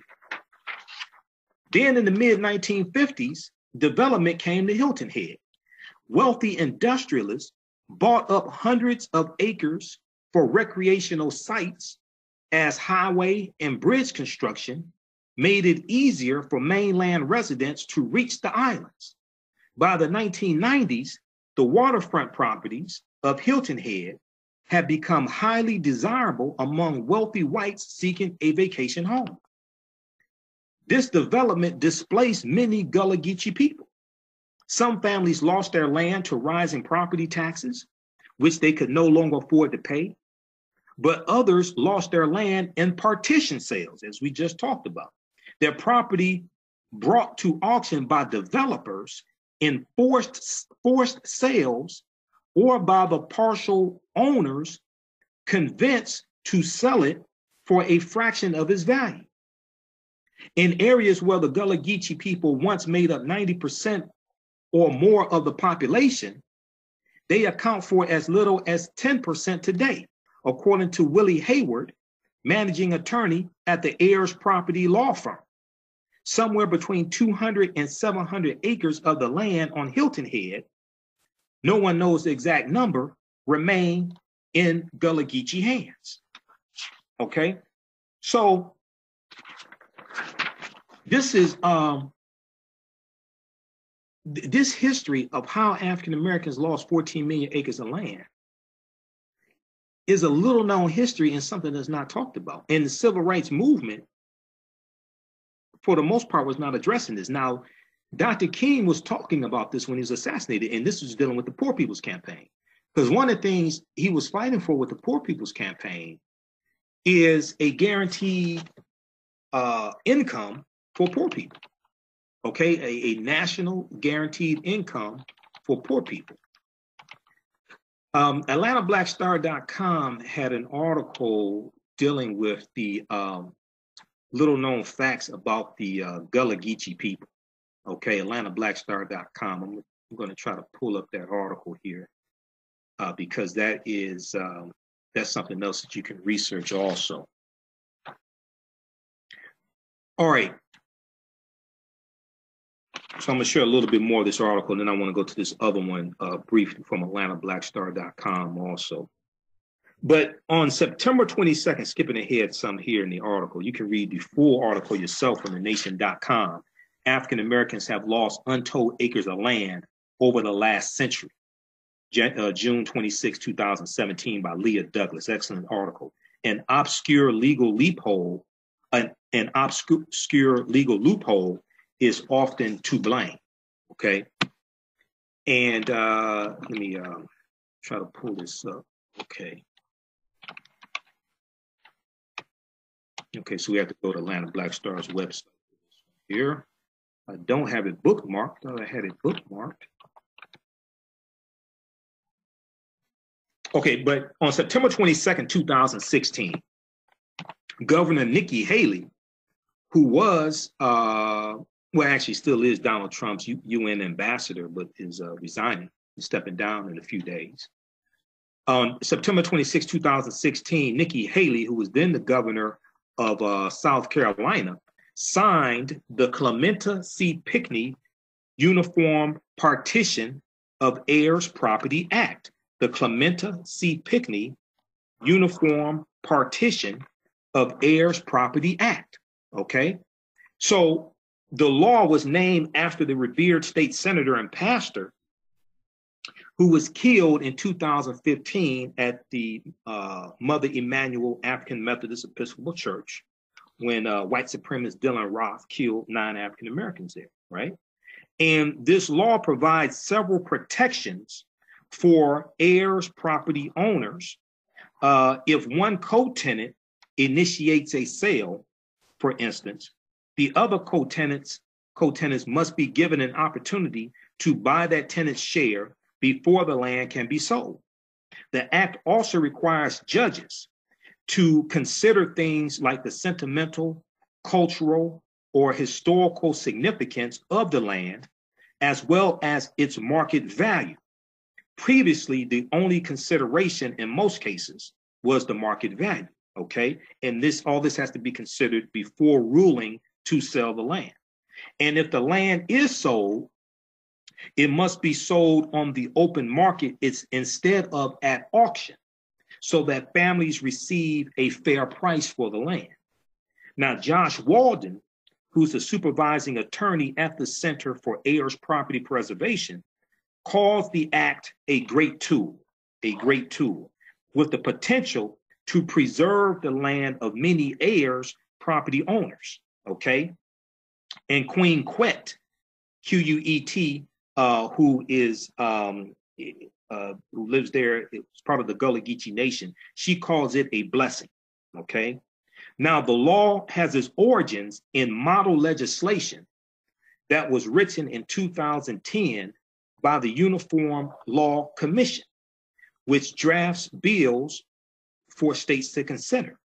Thomas W. Mitchell was its lead author, only the second African American in the history of the commission to serve as the lead author of a uniform law. So this deals with, once again, politics is the legal distribution of scarce wealth, power, and resources. And politics is the writing of laws, statutes, ordinances, amendments, and treaties, their adoption, interpretation, and enforcement. So this gives an example of how politics impacts conditions, how politics impacts people in their economic conditions. And this deals with ownership of land and being able to sell land also. All right. So Thomas W. Mitchell calls the act the, quote, most significant reform to property law in the history of this country, end quote. The most significant reform to property law in the history of this country. It has already been passed by 10 states, including Alabama, Connecticut, Montana, Nevada, New Mexico, and Texas, and was introduced in the District of Columbia earlier in 2017. Beyond South Carolina, there is more evidence that Black land ownership is on the rise. Beyond South Carolina, there is some evidence that Black land ownership is on the rise. One 1999 study found that there were roughly 68,000 African-American agricultural landowners in the United States who owned more than 7.7 million acres of land combined, mostly in the South, okay? The 2012 Census of Agriculture showed that the number of farms with African-American principal operators had risen 9% by the year 2007, okay? Once again, one 1999 study found that there were roughly 68,000 African-American agricultural landowners in the United States who owned more than 7.7 million acres of land, okay, mostly in the South. The 2012 Census of Agriculture showed that the number of farms with Black principal operators had risen 9% since 2007. For some heirs property owners on the Sea Islands, the new law may prove seminal in protecting what land remains in the Gullah Geechee Islands. For others, it comes too late. For the Allen family, the law's effect remains to be seen. While the family is cautiously optimistic, they would still need to bring a new lawsuit under the act since it does not apply retroactively to their existing case, okay? All right. Okay, so you can read the rest of this article in its entirety from thenation.com, but this ties in the history, this ties in the policy, this ties in the politics. And AtlantaBlackStar.com has an article, well, two articles we'll look at from AtlantaBlackStar.com. One is from April 19, 2016, 9 interesting facts about the origins, culture, and people of the Gullah Geechee. 9 interesting facts about the origins, culture, and people of the Gullah Geechee. This ties you into African history, West African history, history of slavery, Civil War, going into the Great Depression, the Great Migration, deals with policy, politics, presidents. All this history is interconnected, interrelated. So if we look just very briefly at the origins of the Gullah and the Geechee, many of the current inhabitants originated from the windward coast in Africa along the Atlantic. There has been decades of intense research, which has led historians to believe that many people are from the Gullah, G-O-L-A, Kissi, K-I-S-S-I, the Mindi, and the Temne. I'm not exactly sure how to pronounce that, T-E-M-N-E. And the Tree people is spelled T-W-I, but it's pronounced Tree.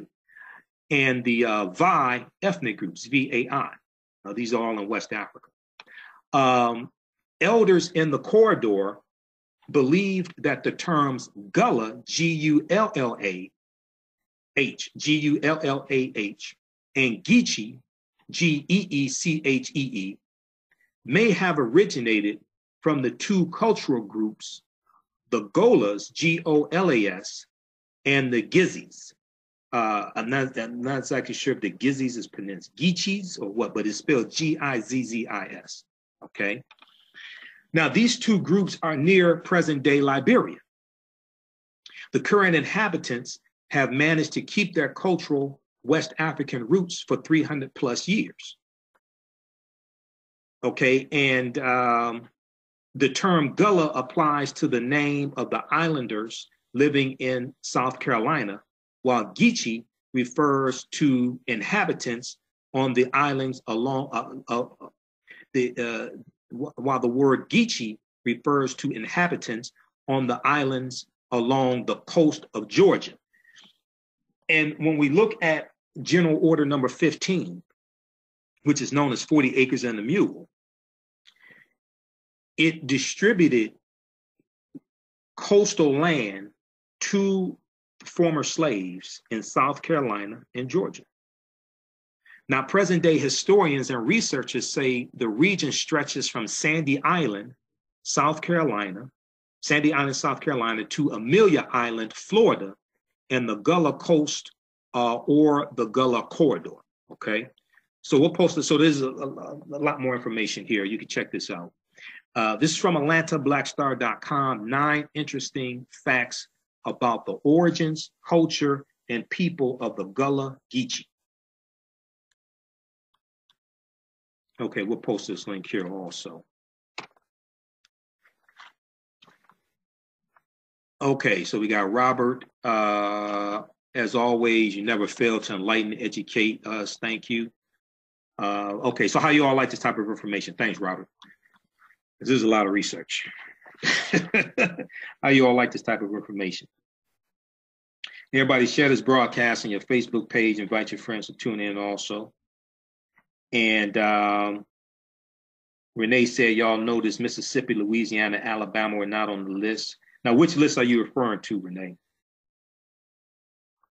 Okay, and then also, if you like this type of information, we have a Black Panther 8 digital download bundle pack as well. And these are all some of my lectures. These are on digital download. Once again, you can order from around the world. You don't have to worry about anything being shipped. These are digital downloads, and you keep the downloads. The links expire in 72 hours. And this includes 3 of my lectures dealing with the film Black Panther. This bundle pack is on sale for $50 for a limited time only. And very quickly here, I've done 3 main lectures dealing with the film Black Panther. The film Black Panther is deep on multiple levels. It relates to African history, culture, African language, the word Wakanda.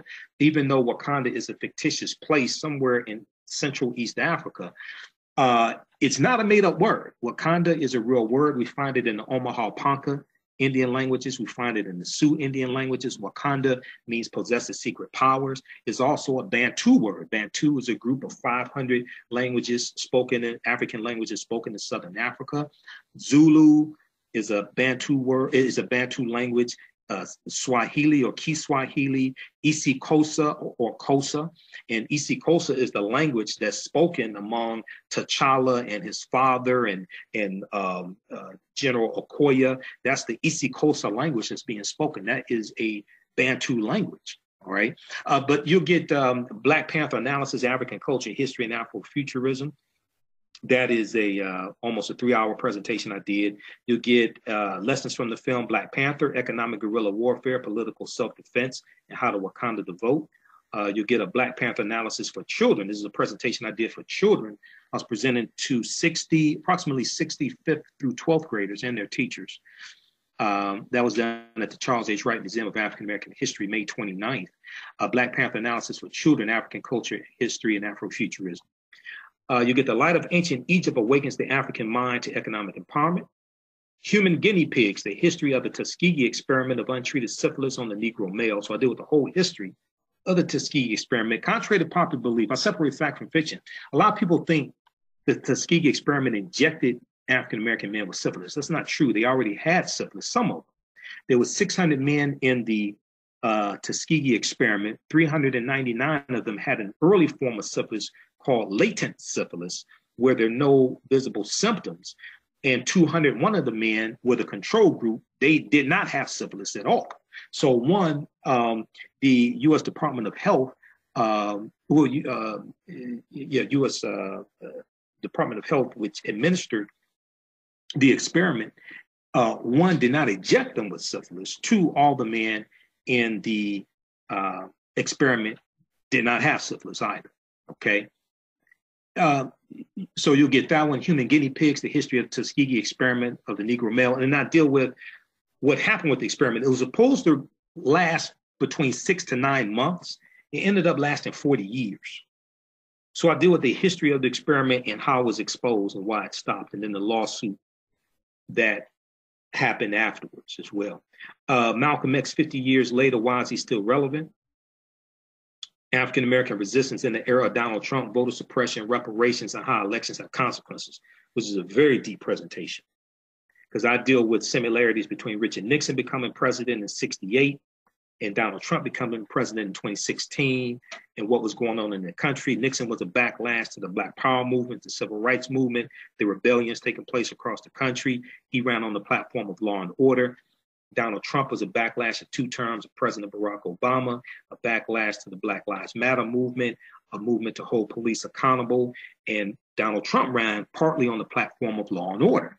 Then I deal with Nixon's fall and why he was forced to resign from office. And personally, I've been saying this since January 2017, I think Donald Trump is going to be forced to resign from office, just as Richard Nixon announced his resignation August 8, 1974, and Nixon had been reelected as president. It took 2 years and 2 months from the Watergate break-in, which took place June 17, 1972. It took 2 years and 2 months for Nixon to resign from office. And if you look at what happened with Mueller and the memos he filed dealing with Paul Manafort and Michael Cohen, and then also the memos filed from the Southern District of New York, that took place Friday, December 7th. And more evidence is coming out. I think Donald Trump is going to be forced to resign from office, just as Richard Nixon was forced to resign from office. And also in that presentation, also deal with how Trump is systematically reversing policies President Obama had in place. Many of these policies were beneficial to us. Many of us don't know these policies existed. And then also deal with the rapid voter suppression that took place in the 2016 election cycle that many of us still don't understand. And then also the last one, the 8th presentation you get, is the racist history of the white national anthem and the Pledge of Allegiance. Where I deal with the history of the national anthem, written by Francis Scott Key, September 13th, 1814, which started out as a poem called The Defense of Fort McHenry during the War of 1812. I deal with the history of the Pledge of Allegiance, written by Francis Bellamy, a Baptist socialist minister, in August of 1892. And I tie all that history into the history of Colin Kaepernick's protests, okay? So this is available at AfricanHistoryNetwork.com. It's all on digital download. It's an 8 digital download bundle pack, the Black Panther 8 digital download bundle pack. And we'll post a link here again, okay? So there's a lot of history there. And the people, you know, what you do for yourself, what you do to yourself, and what you allow other people to do to you and get away with is based upon what you think about yourself. What you think about yourself is based upon what you have been taught about yourself. What you've been taught about yourself is based upon everything you've read, heard, and seen about yourself. So when we understand why our history and culture is important to us and why other people hold on to their history and culture and how their culture becomes a cohesiveness that binds the people together, and other people don't give up their history and culture. People's history and culture teaches them how to deal with the policies of, how to deal with the problems of the past in the present and the future to meet the needs of the community. Okay, so this is why African history and culture is so important. The people's history and culture teaches them how to deal with the problems of the past in the present and the future to meet the needs of the community. Okay, so last week we look at this article from June 30th, 2017 from AtlantaBlackStar.com, dealing with from 15 million acres to 1 million, how Black people lost their land. From 15 million acres to 1 million, how Black people lost their lands, written by David A. Love for AtlantaBlackStar.com. And it talks about how at its height, Black land ownership was impressive, okay? At the turn of the 20th century, formerly enslaved people, formerly enslaved African Americans, and their heirs owned 15 million acres of land, primarily in the South, mostly used for farming. And he talks about how, you know, we said in 1920, 925,000 African-American farms represented 14% of the farms in America. Sadly, things turned for the worse as 600,000 black farmers were forced off their land. 600,000 black farmers were forced off their land, with only 45,000 black farms remaining in 1979. Okay, now African Americans are only 1% of rural landowners in the US and less than 2% of farmers. Of the 1 billion acres of arable land in America, African Americans today own a little more than 1 million acres, according to a report from the Associated Press. During the Obama administration, the US Department of Agriculture settled with black farmers. Now, I know there was one, he cites it at $2.3 billion. I know 1.2 billion have been paid out. I'm not sure if it's more than 1.2 billion for their longstanding claims of discrimination in farmlands and other government programs.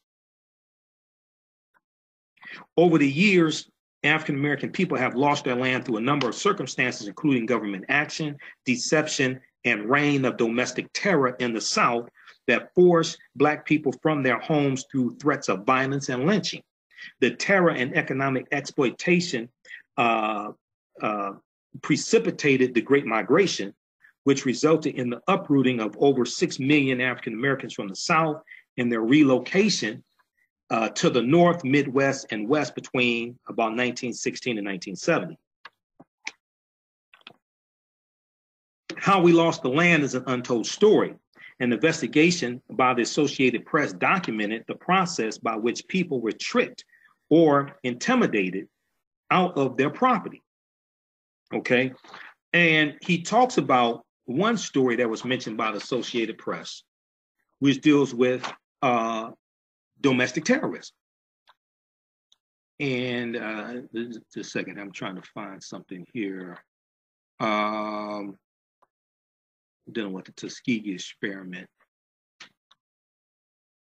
think that was the, yeah, U.S. Public Health Services. U.S. Public Health Services were the, that was the government entity that administered the Tuskegee experiment. Okay, so after midnight on October 4th, 1908, this was one example of the thievery and violence that was inflicted upon African Americans. This was explained in a story from the Associated Press. After midnight on October 4th, 1908, 50 hooded white men surrounded the home of an African American farmer in Hickman, Kentucky, and ordered him to come out for a whipping. When David Walker refused and shot at them instead, the mob poured coal oil, C-O-A-L, coal oil on his house and set it afire, according to contemporary newspaper accounts. Pleading for mercy, David Walker ran out the front door, followed by 4 screaming children and his wife carrying a baby in her arms. The mob shot them all, wounding 3 children and killing the others. David Walker's oldest son never escaped the burning house. No one was ever charged with the killings, and the surviving children were deprived of the farm their father died defending. Land records show that David Walker's 2.5-acre farm was simply folded into the property of a white neighbor, which means this white neighbor stole the farm. These African people were killed and their farm was stolen by their white neighbor. The neighbor soon sold it to another man whose daughter owns the undeveloped land today. So this was a story in the article from the Associated Press that deals with the history of various ways that we lost 14 million acres of land. Okay.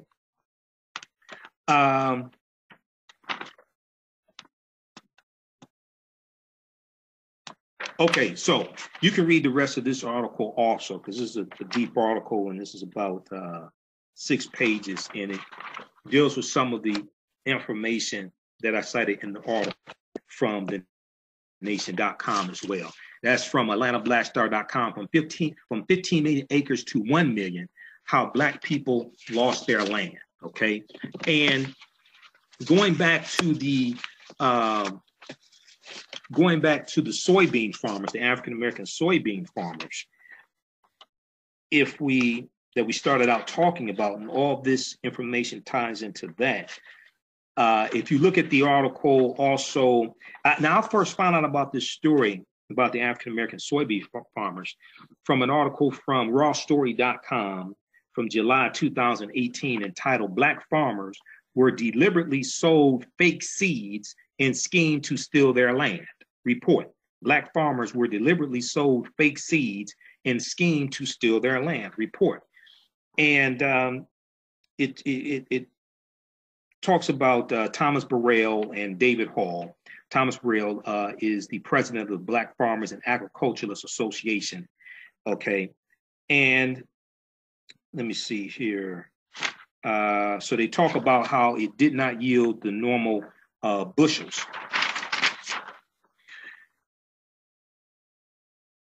A statement from the so they bought the seeds from the Stine Seed Company, okay, and a statement from Myron Stein of the Stein Seed Company said, quote, "The lawsuit against Stein Seed Company is without merit and factually unsupportable. Stein takes seriously any allegations of unlawful, improper, or discriminatory conduct and is disturbed by the baseless allegations leveled against the company.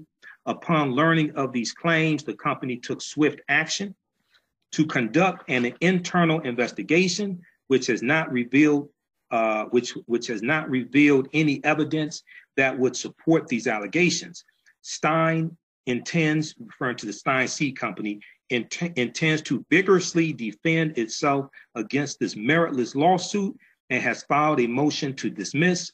Our focus is on continuing to serve all our customers with the highest degree of integrity and respect that are the bedrock of our company values," end quote.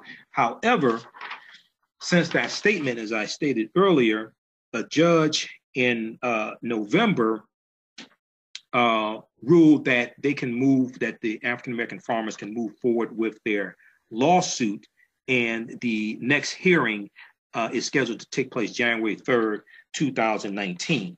All right.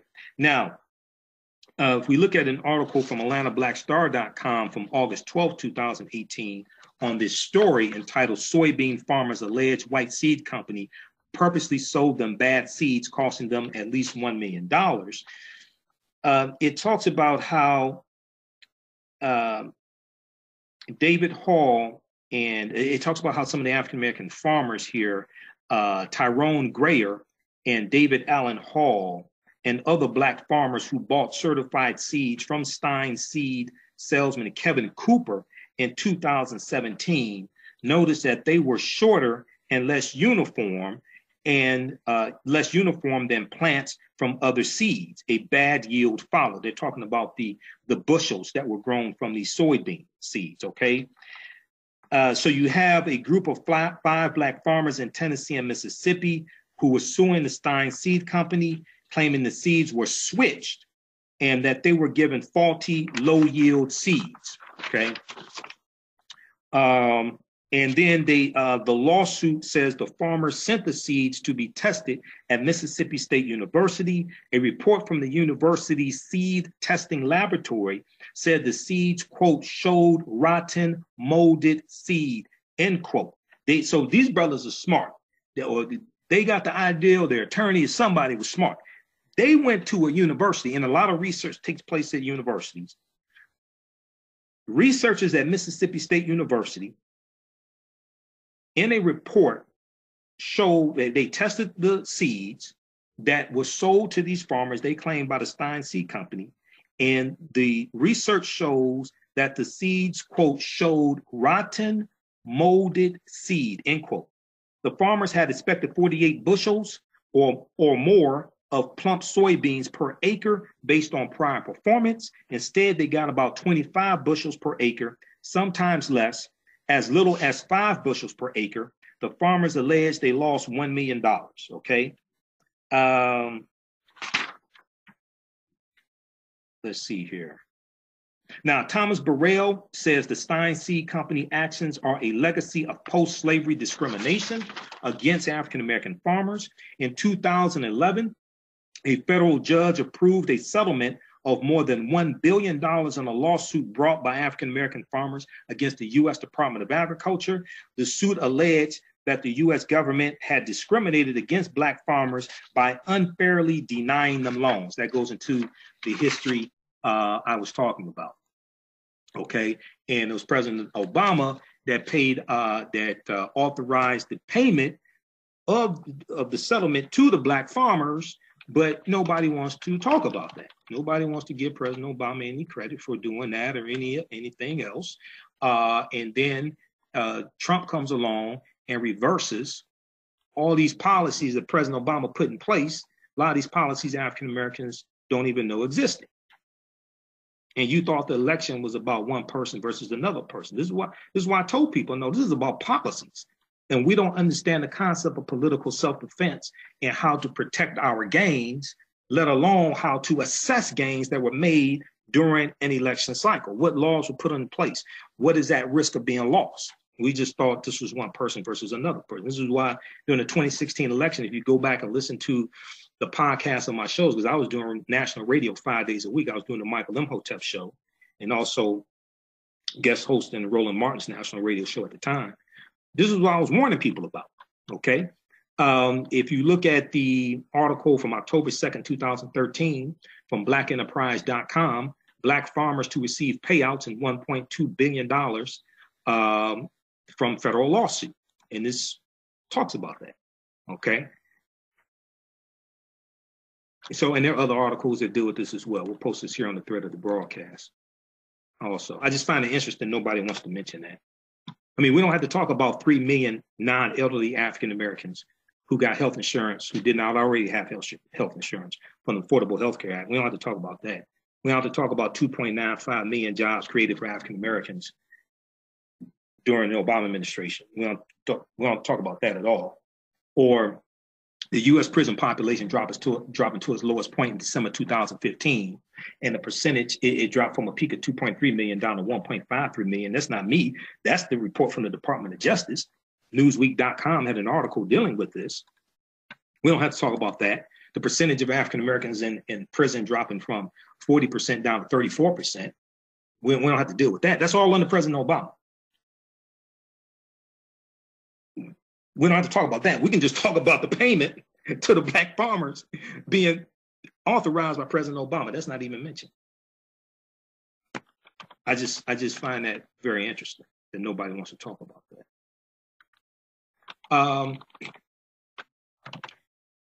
Here's another article you can look at and research. This is from Newsweek.com. And this deals with the drop in the U.S. prison population that a lot of people don't want to talk about that happened under President Obama. So people want it. So I find it laughable that people want to give credit to Donald Trump for the first step criminal justice reform initiative that he did not lead. You have Jared Kushner, you have the bill started out in the U.S. House of Representatives. You had authors like Representative Hakeem Jeffries, who's African American out of New York, who write the bill. Before the midterm election, Donald Trump said we would pick this up after midterm elections and withdrew support of the bill. The bill passed the House of Representatives in May of 2018. The bill, so if Trump was so for the bill, because he did not run on criminal justice reform. He did not run on criminal justice reform in 2016, and he did not run on criminal justice reform in the midterm elections in 2018. So if he was so for criminal justice reform, why didn't he maintain support for it through midterm elections and say, we need to run on this also to attract African-American voters? Why didn't he do that? Because he's not really for criminal justice reform. That's why. So I find it interesting that he gets credit for coming in and putting support behind this bill. But President Obama doesn't get credit for the US prison population dropping to its lowest point in 20 years in December 2015. Read the article from Newsweek.com. The US prison population exceeded 1.5 million in 2015. It was actually 1.53 million. The US prison population fell the most in almost 4 decades to 1.53 million in 2015, resulting in the lowest rate of incarceration in a generation, the Department of Justice reported. And I read the report from the Department of Justice. It's 1 page. You can get through it quickly. The drop has been driven by changes in federal and state corrections policies that include drug treatment programs and the sentencing of fewer nonviolent drug offenders to federal prisons, the department said in its year-end report on prison population. Jeff Sessions, Donald Trump's first attorney general, was against criminal justice reform, and he redeclared the war on drugs May 12, 2017. So if Trump is so for criminal justice reform, how do you nominate an attorney general that you know is against criminal justice reform? Number one. 2, your attorney general redeclares the war on drugs, and your attorney general reverses Attorney General Eric Holder's, former Attorney General Eric Holder's 2013 initiative on Smart on Crime, which backed off of seeking the longest, harshest sentences for low-level nonviolent drug offenders.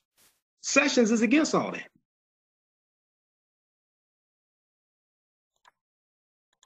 So we'll post this article here. If you haven't figured it out, you've been had, you've been took, you've been led astray, you've been run amok, you've been bamboozled. Trump is not an advocate of criminal justice reform, okay? Trump is just playing people. All right, so we'll post that link here also. Proper documentation ends all conversation. So read that from Newsweek.com, and you can read the report from the Department of Justice, because I've gone through and read all that, read the research from the Pew Research Center also. News1.com has articles dealing with the declining U.S. prison population and the declining African-American population in prisons also. I'm not saying it's perfect. I'm saying under President Obama, things were getting much better. These things are being reversed under Trump. All right, Patrick, Imhotep to you. Paul, how's everybody doing? Okay. Let's see. If you like this type of information, register for the online courses we teach, that I teach. We have them all on demand. It includes, it's a 10-course online bundle pack. It includes ancient Kemet, the Moors, and the Ma'afa, understanding the transatlantic slave trade, what they didn't teach you in school. It's a 14-hour, 7-session online course that I teach. There were thousands of years of history. There are other courses in there as well, including Great African Women in History, the Mothers of Civilization. There's one I did dealing with the film Black Panther. That's all on sale, $60, regularly $130. It's at AfricanHistoryNetwork.com. We just posted the link here. It's all on demand. Watch at your own pace. Watch all around the world, okay? All right, let's continue here. We'll be here for a few more minutes. Let's see. Okay, going back to the article from AtlantaBlackStar.com dealing with African-American farmers and soybean seeds. In March of 2017, African-American farmers Greer and Cooper, African-American farmer Greer, last name Greer, met the Stein Seed salesman Cooper at a trade show, okay? And what's Cooper's? Kevin Cooper. Kevin Cooper is the salesman's name, okay? Greer met Cooper at the Mid-South Farm and Gin Show, GIN, in Memphis, Tennessee, the lawsuit states. Cooper said he had soybeans that were suitable for Mississippi's growing conditions. The farmers ordered 12,000 pounds of the Stein soybean seeds. The farmers said they planted the seeds correctly and under optimal farming conditions. in Sunflower and Quitman counties in May of 2017. They soon observed that the plants were germinating slowly, did not stand uniformly, and were too short. When the seeds failed to produce the expected yield, Kevin Cooper, the salesman, said the farmers could have oversprayed the plants, court documents say. He suggested the soybeans might have dicamba drift, D-I-C-A-M-B-A, dicamba drift. I'm not exactly sure how to pronounce that. And this is caused by an herbicide that damages soybean plants. The farmers allege that Kevin Cooper, the salesman, and another man swapped out the good seeds for the bad ones at a warehouse. The black farmers were given the inferior seeds, they alleged, and white farmers got the good ones, the lawsuit claims. Now, David Hall, who's an African-American farmer, and Thomas Burrell, who's the president of the Black Farmers Association, met David Cooper and Stine Seed Company agronomist, A-G-R-N-O-M-I-S-T, agronomist Kevin Ryan at a farm in Rome, Mississippi, R-O-M-E. I didn't know there was a Rome, Mississippi before this article. There's a lot of things in Mississippi. There's all type of crazy stuff down in Mississippi. No offense to anybody in Mississippi. But if you live in Mississippi, and my father's side of the family is from Mississippi, I've been down there. If you live in Mississippi, you know there's a lot of crazy things down in Mississippi. You know, the public hanging woman, Cindy Hyde Smith, Senator Mississippi, you know, that's an example of it. There's a lot of crazy things down in Mississippi. But so David Hall and Thomas Burrell met Kevin Cooper and Stine Seed Company agronomist Kevin Ryan at a farm in Rome, Mississippi. Kevin Ryan said, quote, "You have a yield problem," end quote. He told the farmers the Stein Seed Company could trace the seed's origin and how they were shipped, the lawsuit says, but never offered to test the seeds. He never offered to test the seeds. Quote, "Defendants' categorical and absolute dismissal of the pleas and cries from plaintiffs regarding the problem with Stein Seeds was a direct, blatant, and intentional disregard for the safety and welfare of Black farmers and constitutes a badge of incidences of slavery," end quote, the lawsuit says, okay?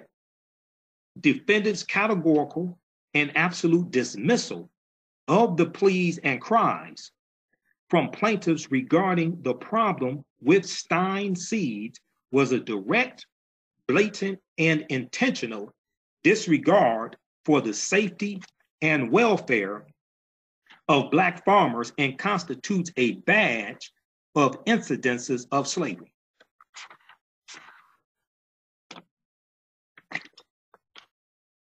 So that's an excerpt of the article going back to August 12th of 2018 from AtlantaBlackStar.com. So we'll keep you up to date on what's going on with this lawsuit, because this is something serious.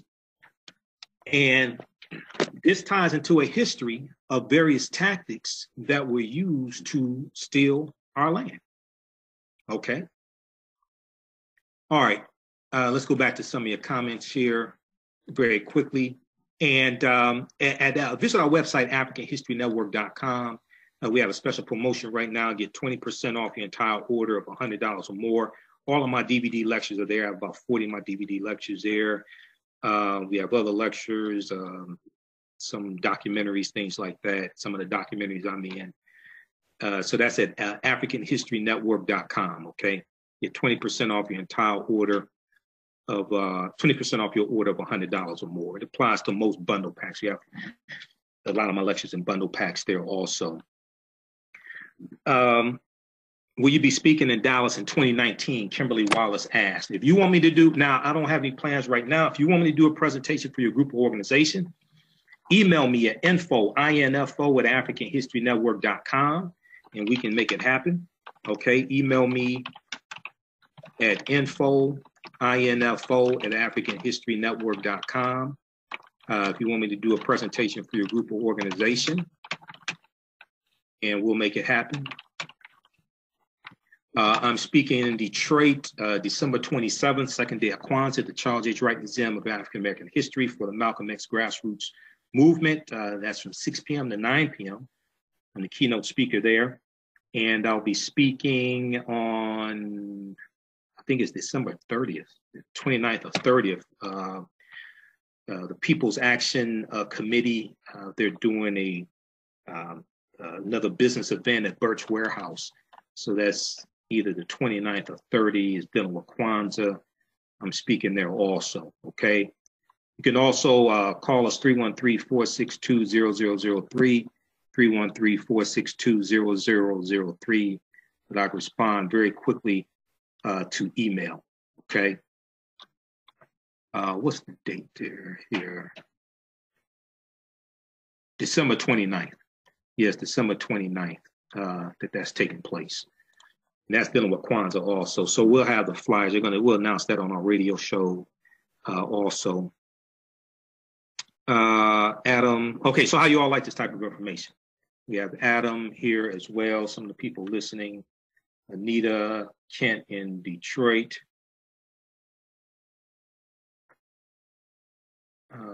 Let's see here. Kimberly Wallace. A few of the people watching.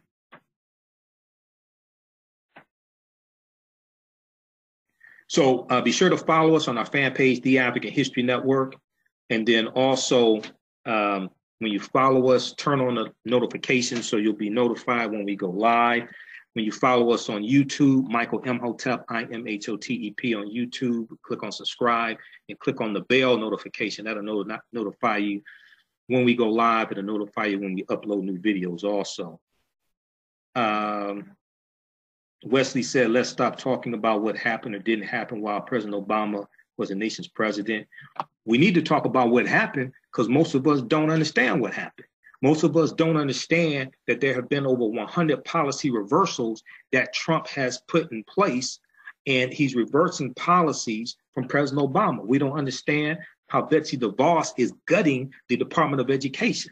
We don't understand how it was President Obama's policies that shut down a lot of predatory colleges that were preying on African-American and Hispanic students, getting them to take out exorbitant student loans, not properly placing them in jobs that had anything to do with the degrees or certifications they were getting. Then they're stuck with these student loans, default on the loans. It was President Obama who shut down ITT Tech. That's why you don't see any more commercials from ITT Tech. He put in place policies that were regulating predatory colleges, but then under Betsy DeVos, she has relaxed a lot of these policies, and she delayed the process of student loan forgiveness. There was a process President Obama put in place. Betsy DeVos, you had attorney generals, about 18 attorney generals that took Betsy DeVos to court to force her to enforce these policies that President Obama put in place. So we don't even understand the policies that President Obama put in place that are being reversed and attacked by Donald Trump. We don't understand what's going on. In every city I lecture in, I ask people who's read the document, Progress of the African American Community in the Obama administration. Nobody's read it. This is why we didn't understand that even though he wasn't on the ballot in 2016, his policies were on the ballot. And if you read that, that's at whitehouse.gov, it's still there. Trump hasn't taken it down. This details policies from President Obama, and it shows how they positively, directly impacted African Americans. And many of these policies are under attack today. And this was up during his administration. I found out about it from Andre Michael Eglishon, who sometimes guest hosts Reverend Al Sharpton's radio show, his daily radio show, Keeping It Real. So I would hear Andre Michael Eglishon talk about it. So I went to whitehouse.gov, and it took me a minute to find it, but I went and found it and started reading it. And I use this in a lot of my lectures, especially dealing with African-American resistance in the era of Donald Trump. because this shows you directly how policies impact conditions and how policies and laws written by politicians, how this impacts conditions, how this impacts people. So we'll post a link here because every city I lecture in, I ask people about it, nobody's read it. So this is an example of why in 2016, you had 4 million voters who did not vote, but they voted in 2012. In 2016, you had 4 million people who voted for Obama in 2012, but did not vote in 2016. And 1/3 of them were African American. For instance, Trump is backing criminal justice reform, allegedly. But Trump reversed President Obama's policy not to renew contracts, not to renew federal contracts for privatized prisons. That was announced in August of 2016. See, what a lot of people don't know is that Core Civic and Geo Group, Core Civic used to be called Corrections Corporation of America. They are a publicly traded stock. Their stock exchange symbol is CXW. They're traded on the New York Stock Exchange. So they're the largest owner-operator of privatized prisons. And Geo Group, which used to be called Wackenhut, they donated almost $600,000 to Donald Trump's presidential campaign. Most of us still don't understand this. So when Trump comes into office, he reverses President Obama's policy not to renew contracts for privatized prisons, for federal prisons. March of 2016, I think it was March of 2016. Trump was interviewed by Chris Matthews on MSNBC on Hardball. And he said privatized prisons seem to work very well and seem to save money. No, they don't. But a lot of people didn't know that Geo Group and Core Civic donated almost $600,000 to Donald Trump's presidential campaign. Then if you look at who has the contracts to house migrant children coming into these countries, coming to the country, coming through from the southern borders, Core Civic and Geo Group have a lot of these contracts. There was an article from, I think, New York Times dealing with the billion-dollar industry of housing migrant children coming to this country. And they talk about the contracts that Geo Group and Core Civic had. Well, they donated almost $600,000 to Donald Trump's campaign. The billion-dollar business of operating shelters for migrant children, New York Times, June 21st, 2018. The business of housing, transporting, and watching over migrant children detained along the southwest border is not a multi-million-dollar business. It's a billion-dollar business. It's not a multi-million-dollar business. It's a billion-dollar business. I think this is the one that talks about Core Civic, because there's one that talks about Core Civic. There are detention centers at border patrol stations and at facilities operated by private prison contractors such as Core Civic. And then there are the migrant youth shelters. So Core Civic and Geo Group, because Geo Group has one of these contracts also. There was another article that dealt with that as well. But we don't understand these policies that were put in place and how Trump is reversing these, and we're not following the money.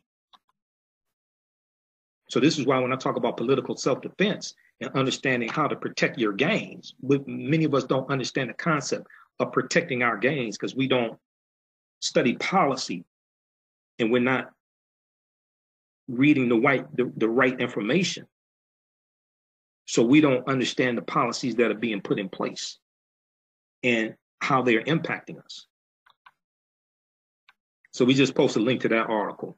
Read this one, and they have some other articles in New York Times dealing with this as well. The billion-dollar business of operating shelters for migrant children. And there was another one. There was another one from Washington Post or something like that, that talked about core civic and Geo Group, and I just saw it a few days ago. Give me a minute, I'll find it because I have thousands of articles printed up. I'm not sure where I put that, but I just saw that article. Hold on. Okay, that deals with gun manufacturers. You can read this article from the Washington Post, February 10th, 2016. Deals with a previous topic we just talked about. There's been a big decline in the Black incarceration rate, and almost nobody's paying attention. February 10th, 2016. This was before the election. Nobody wanted to talk about that. I just find it odd.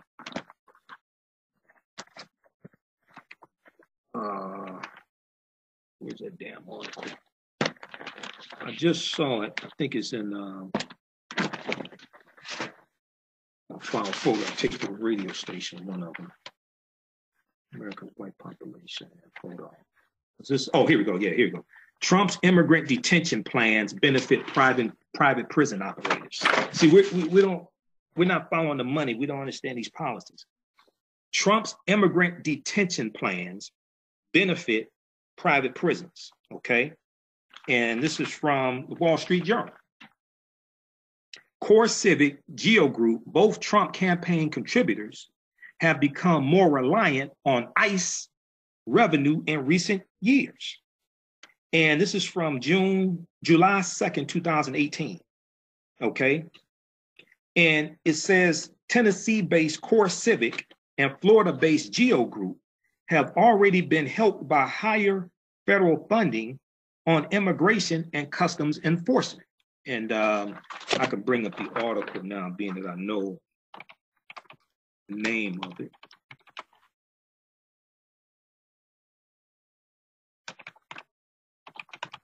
Okay, I thought I had it bookmarked, but I need to bookmark this one.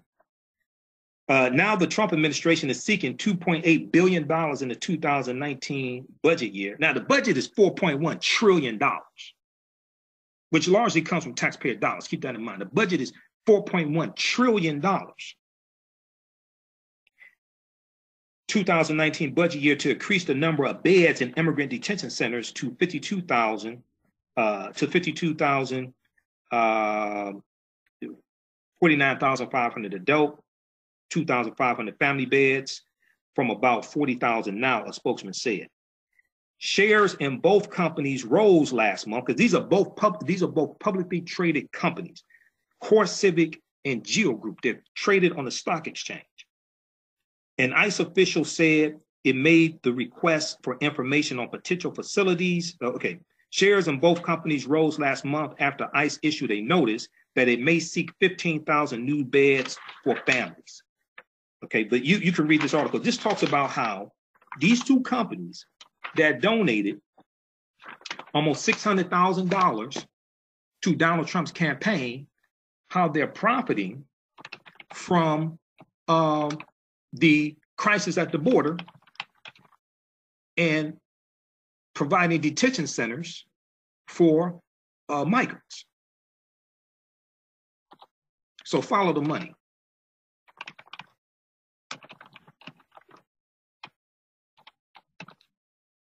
And we'll post the link of this article here also. This is from the Wall Street Journal.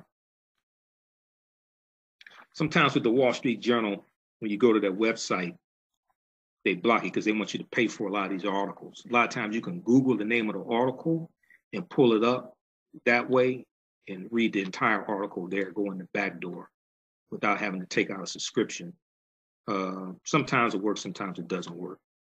But with it being a Rupert Murdoch publication, because Rupert Murdoch, who owns the Fox TV network that shows Empire, which is a problematic show, one of the most degrading shows to African Americans on the air.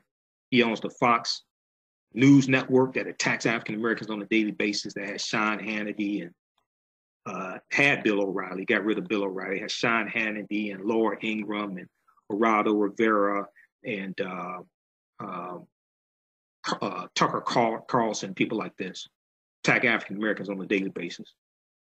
But Rupert Murdoch also owns the Wall Street Journal as well.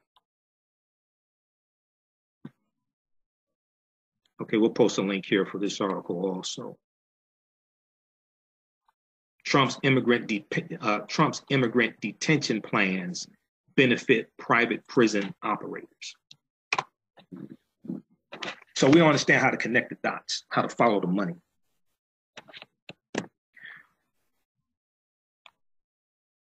Okay.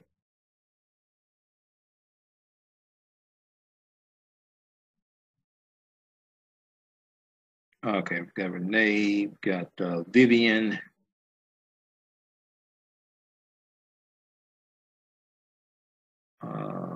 What else we have here?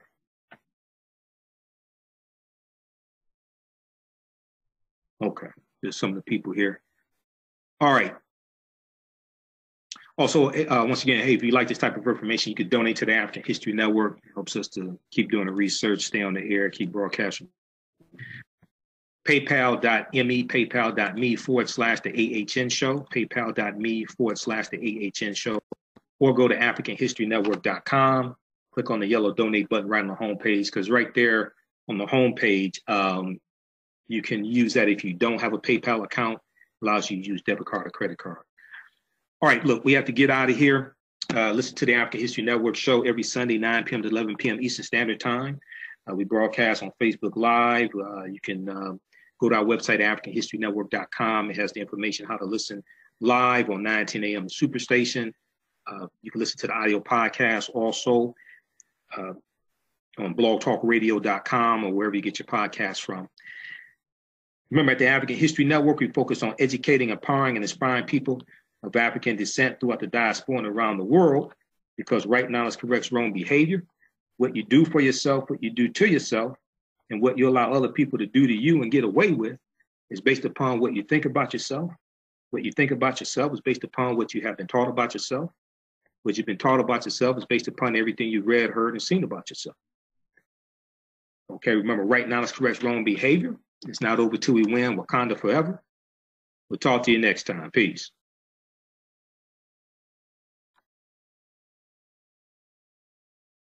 All right.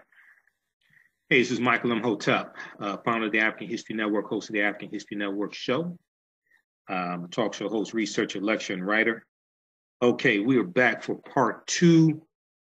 I was just doing a broadcast dealing with African-American farmers and African-American farmers who filed a lawsuit alleging that they were sold fake soybeans and how they thought this was a scheme to steal their land. And I was doing some of the history of how we lost 14 million acres of land. And so be sure to watch part 1. And I was dealing with some information from the online course that I teach, the online courses that I teach, especially ancient Kemet, the Moors, and the Ma'afa, understanding the transatlantic slave trade, what they didn't teach you in school. And some people were asking about some of the content of the course that I teach. It's all on demand. You can go at your own pace. The PowerPoint presentations, and I showed you a few of the slides, but I want to show you a few more. Okay, so I meant to do this, but I forgot in part 1. So we'll do that now. Okay, everybody share this broadcast on your Facebook page, and then be sure to go back and watch part 1 because we dealt with a lot of history. All right, so this is a 14-hour, 7-session online course that I teach that deals with thousands of years of history, ancient Kemet, the Moors, and the Ma'afa, understanding the transatlantic slave trade, what they didn't teach them in school. Kemet is one of the original names for Egypt, okay? And the Ma'afa is a Kiswahili word that means our great disaster, our Holocaust, referring to the transatlantic slave trade. Okay, so we deal with thousands of years of history. We deal with at least 50,000 years of history, but go back even before then. And we deal with the history chronologically.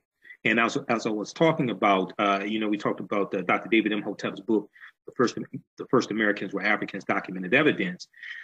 And I dealt with how coming up in 2019, you're going to have a lot of commemorations commemorating August 20th, 1619, when that Dutch warship carrying some 20-odd Africans came into Jamestown, Virginia. And many people think this is the first time that African people came to this land that we call the United States of America, okay? And this was not the first time. So we've been here at least 51,700 years. Dr. David Imhotep deals with this in his book, The First Americans Were Africans, Documented Evidence. And we deal with some of this information in the online course that I teach as well. We deal with the history chronological, okay? So just very quickly here, and those that saw part one, you saw a little of this. I'm waiting for this to load up here.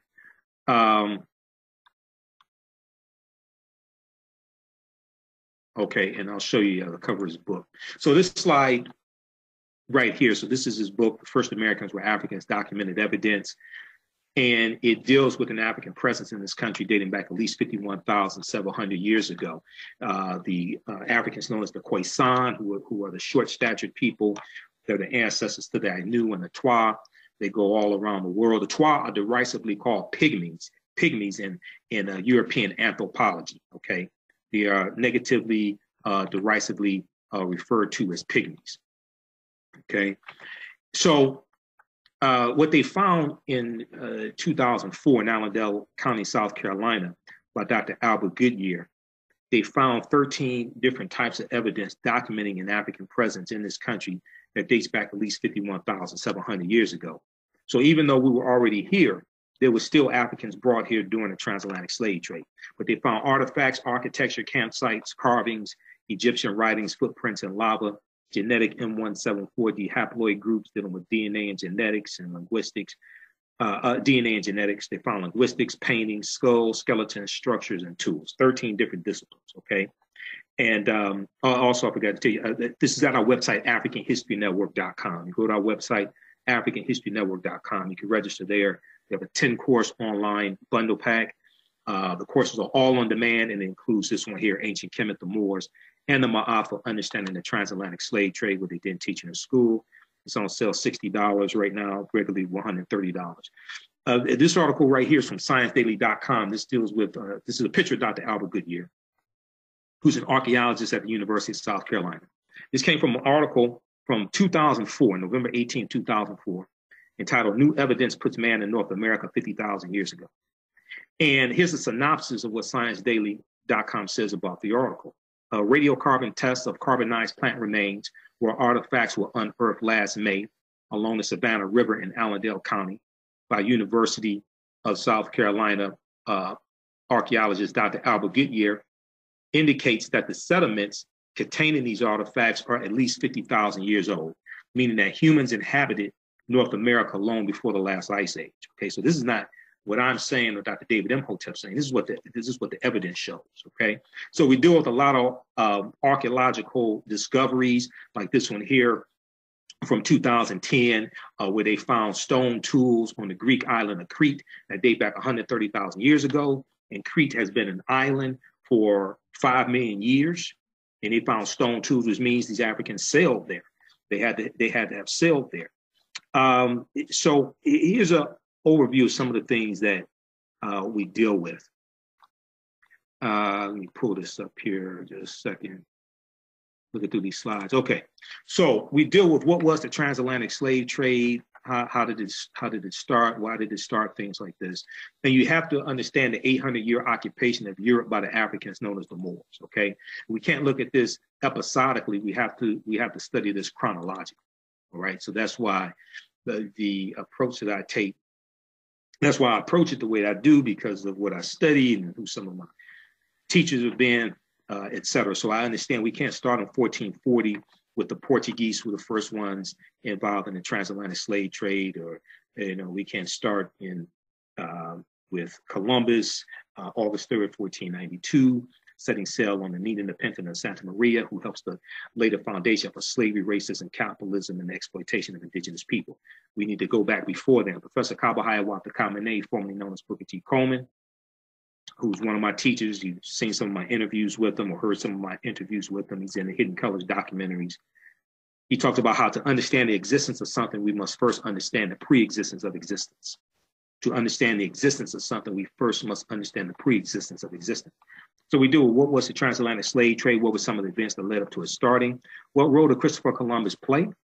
Okay, and Columbus never came to the land that we call the United States of America, but his discoveries have an impact on this land. But he never came here. He's in the Western Hemisphere, but he was never in the land we call the United States of America. Okay, we deal with when the Africans first come to the U.S. as slaves, because the Spanish, who were involved in the transatlantic slave trade before the British, the Spanish had taken Africans into the territory we call South Carolina in the 1520s, which was 100 years before Jamestown, Virginia, August 20th, 1619. Okay, so even though Jamestown, Virginia did happen, that's not even when Africans first came to this land enslaved. But we were here before Native Americans came into existence, and the archaeological evidence shows this. We do it. Did Africans sell themselves into slavery? Not complicated history. Were African people in America before the slave trade? Yes, we were. This was our land stolen from us. The 800-year occupation of Europe by the Africans known as the Moors. Shocking archaeological discoveries that are causing experts to rethink everything. The role insurance companies played. Insurance companies that took out policies on slave ships and enslaved Africans on the plantation. Because contrary to popular belief, we didn't just pick cotton and cook the slave master's food. There were at least 262 skills, trades, and crafts that African people had in this country from 1619 to 1865. And we did a lot of dangerous work, working in coal mines, working on railroads, working on steamships, sawmills. We did a lot of dangerous work. So oftentimes you would have it where a slave owner would take out an insurance policy on one of these enslaved Africans who did this type of dangerous work. So when this person untimely died, they would cash in on the insurance policy, recoup about 3/4 of what they had invested in the slave, something like that, and take that money and go buy another African slave. Okay, so that history, the role insurance companies play, especially in this country, is not talked about a lot. And you had a Nautilus Mutual Life Insurance Company that started in 1845. They were in Manhattan. And for the first 3 years, they sell, I think it was about 508 insurance policies on enslaved Africans. But they later changed their name to the New York Life Insurance Company, the New York Life Insurance Company. And even though the majority of the policies they sold early on were not on enslaved Africans, they made up, I think it was about 1/4 or 1/3 of their policies, okay, early on. A lot of them were not very profitable, but what it did was allow them to get a foothold into southern states and the southern territories. So we do a shocking archaeological discoveries that are causing experts to rethink everything. Freemasonry, America, and the Founding Fathers, and the role that Freemasonry played, because not dealing with conspiracy theories, but when you study the teachings that the Africans known as the Moors taken in Europe, and this is one of the reasons why it's so important to study them, they're taking in teachings coming from ancient Egypt, ancient Kemet, that are taught in the temples, taught in what are ostensibly known as the mystery schools. And they're taking these teachings into Europe, teaching these to Europeans, like a group known as the Poor Knights of Christ, formed in 1118 AD during the Second Crusade, and who are going to be known as the Knights Templar. And these teachings are going to go underground once the Knights Templar are disbanded in the 14th century, in the early 1300s. And that knowledge is going to resurface as the Scottish rites of the Freemasons, Yorkshire rites of the Freemasons, the Rosicrucians, things like this, right? But these Freemasons are going to come to the 13 colonies, okay? 50 of the 56 signers of the Declaration of Independence were Freemasons. Okay, 50 of the 56 signers of the Declaration of Independence were Freemasons. So this is why this is so important. So when you understand the chronology of history, you understand where this is coming from. And the layout of Washington, D.C. is based upon ancient African principles coming largely from ancient Kemet, ancient Egypt. We deal with the origins of the terms America and Africa and more. The problem with slave movies, why are we being bombarded with shows, and why are we being bombarded with slave movies and a slave-themed TV show? Asar, Offset, and Heru, who the Greeks called Osiris, Isis, and Horus, and the origins of the Immaculate Conception story, which comes straight out of ancient Kemet, ancient Egypt, as well as ancient Nubia or Ta-Nehesi. They were known as Asar, Offset, and Heru were known as the first Holy Trinity. This may go outside the circumference of some people's awareness. Just because you may have never heard it before, disagree with it, or don't like it, does not mean it's not true. This means you have to understand, you have to do some research to understand what I'm talking about. Deal with the links to ancient Kemet, Egypt, and early Christianity. The fake Willie Lynch letter is 1712, because Willie Lynch never historically existed. Okay, so these are some of the things that we deal with, and very quickly, and then also there's a presentation, there's an online class I did dealing with the film Black Panther as well, and dealing with the African cultural influences from the film Black Panther, and how this was the first time we saw an African superhero on the level of T'Challa, who appeared in issue number 52, July 1966, in the Fantastic Four comic book. And he defeats the Fantastic Four in their own comic book. Okay, and then I have some DVD lectures that go more in depth into this. But, I deal with the origins of the Dora Milaje and how the Dora Milaje are patterned after the Ahosi or the Mino, who are the Amazon, the Dahomey female warriors, and things like this. So the film Black Panther is deep on multiple levels. It connects to African history, culture, language, African spiritual systems, etc. But we deal with the 800-year occupation of Europe by the Africans known as the Moors, and what the Moors introduced into Europe, and how the Moors they bring Europe out of the Dark Ages. And all this stuff that we taught them is going to come back to kick us in the behind. The chemistry, the weaponry that we introduced into Europe, the mathematics, the science, the algebra, the spherical globes, the almanacs, the nautical instruments, and the nautical instruments that Columbus is using when he set sail on his 4 voyages. These nautical instruments are based upon technology that the Moors introduced into Europe. Okay, so all that stuff is going to come back to kick us in the behind. Let's see here. So when we look at something like the Washington Monument, 555 feet tall, Washington, D.C., right? Named after George Washington.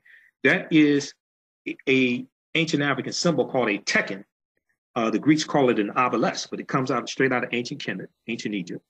There were 1,200 tekkenu for plural, throughout ancient Kemet. Today, there are only about 12. They've been destroyed, or they've been taken to other places in the world: Istanbul, Turkey, Vatican City, Paris, France, things like this. But a lot of people don't know this is an ancient African symbol, a symbol of resurrection, coming from the mythology of Asar, Offset, and Heru. The Greeks call them Osiris, Isis, and Horus. So when we look at briefly Freemasonry, we see the word Mason is derived from the Latin words mass and sun. Mason means child of light and expresses the desire to pursue light, which is a metaphor for the sun, which symbolizes knowledge. The term child of light, or sons and daughters of light, was first used to identify students who had completed 42 years of study in the temples of ancient Kemet. Many Masonic temples, dealing with Freemasonry, many Masonic temples were modeled after the temples of ancient Kemet, places where light or knowledge was imparted in a series of steps or degrees. So when you go to college, an institution of higher learning, and you get your credentials, is in a series of degrees, okay? And when you have Greco-Roman soldiers going into Egypt, and they are learning this information, so they learn less than 10% of what the ancients knew, what the ancient Africans knew. And ancient Africans, they were dealing with 360 degrees of knowledge. The highest level in Freemasonry is 33 degrees. 10% of 33 is 360. They learn less than 10%. This is why the highest level in Freemasonry is 33 degrees.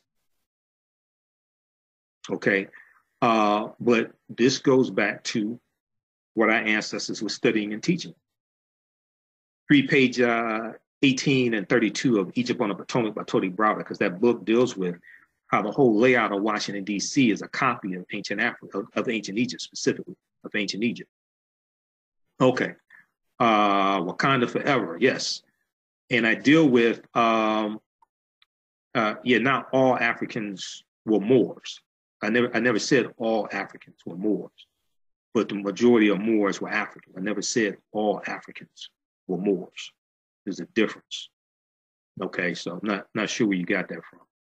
And you can also read Golden Age of the Moor, edited by Dr. Ivan Van Sertima, because that's one of the sources we use for the online courses.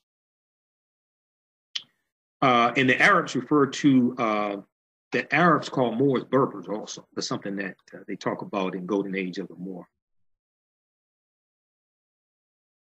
All right, so let's continue. Yeah, so Wakanda is, even though Wakanda is a fictitious place, Wakanda is not a made-up word. And I deal with this in online courses and in my lectures. Wakanda is in the Omaha Ponca language, and it's in the Sioux Indian language as well, Native American languages. And Wakanda means possesses secret powers, and the possesses secret powers. And in the Osage language, Native American language, it refers to their god, their deity. But we understand, when you understand a chronology of history, you understand that the first Americans were Africans. And that Native Americans are the offspring of an intermixing of Africans and Asians coming around 3000 BC, and the Africans and Asians intermix. And their offspring are who we call Native Americans.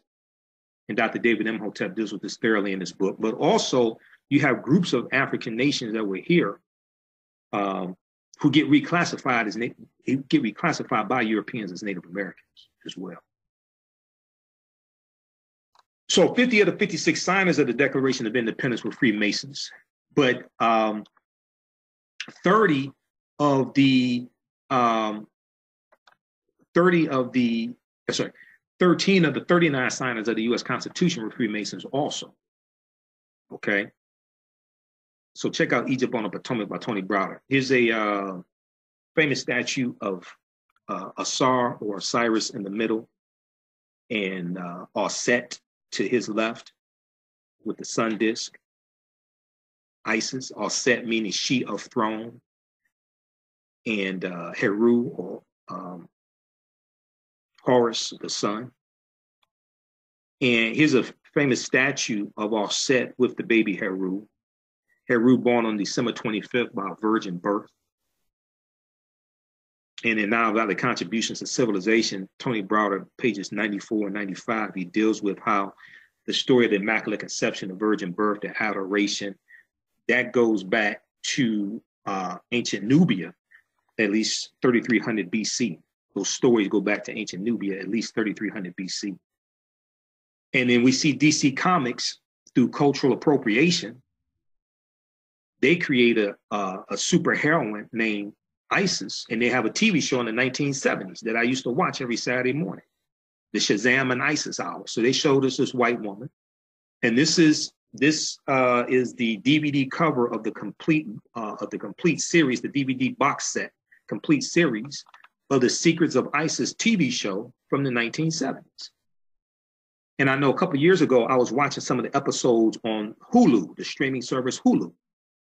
And at the beginning of the show, they talk about how she gets her powers from ancient Egypt.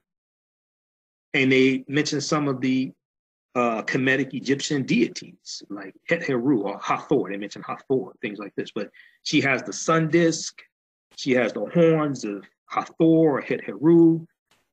And they teach us that she got her powers from ancient Egypt. They ain't saying anything about African people. They just said this white woman named Isis who could fly through the air and do magical things, and she got her powers from this African country.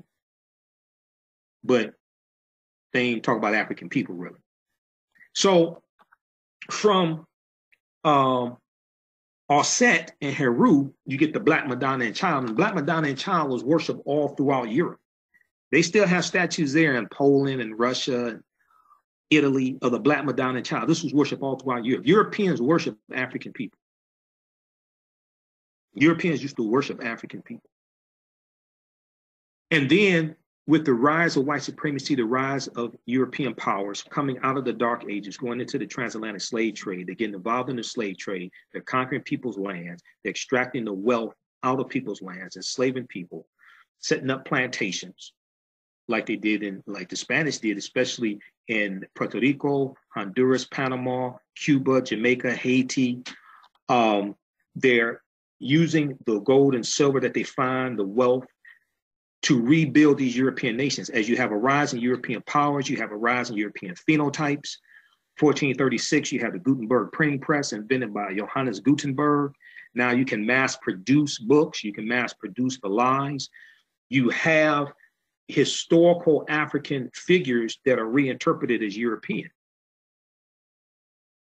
You have paintings done reproducing these lies, and you have a rise in European powers, you have a rise in dominance in European culture and European phenotypes, European features. So you have Michelangelo painting the Sistine Chapel, using his relatives as the model for Adam and Eve, a white Adam and Eve and a white God. All of this is taking place, okay?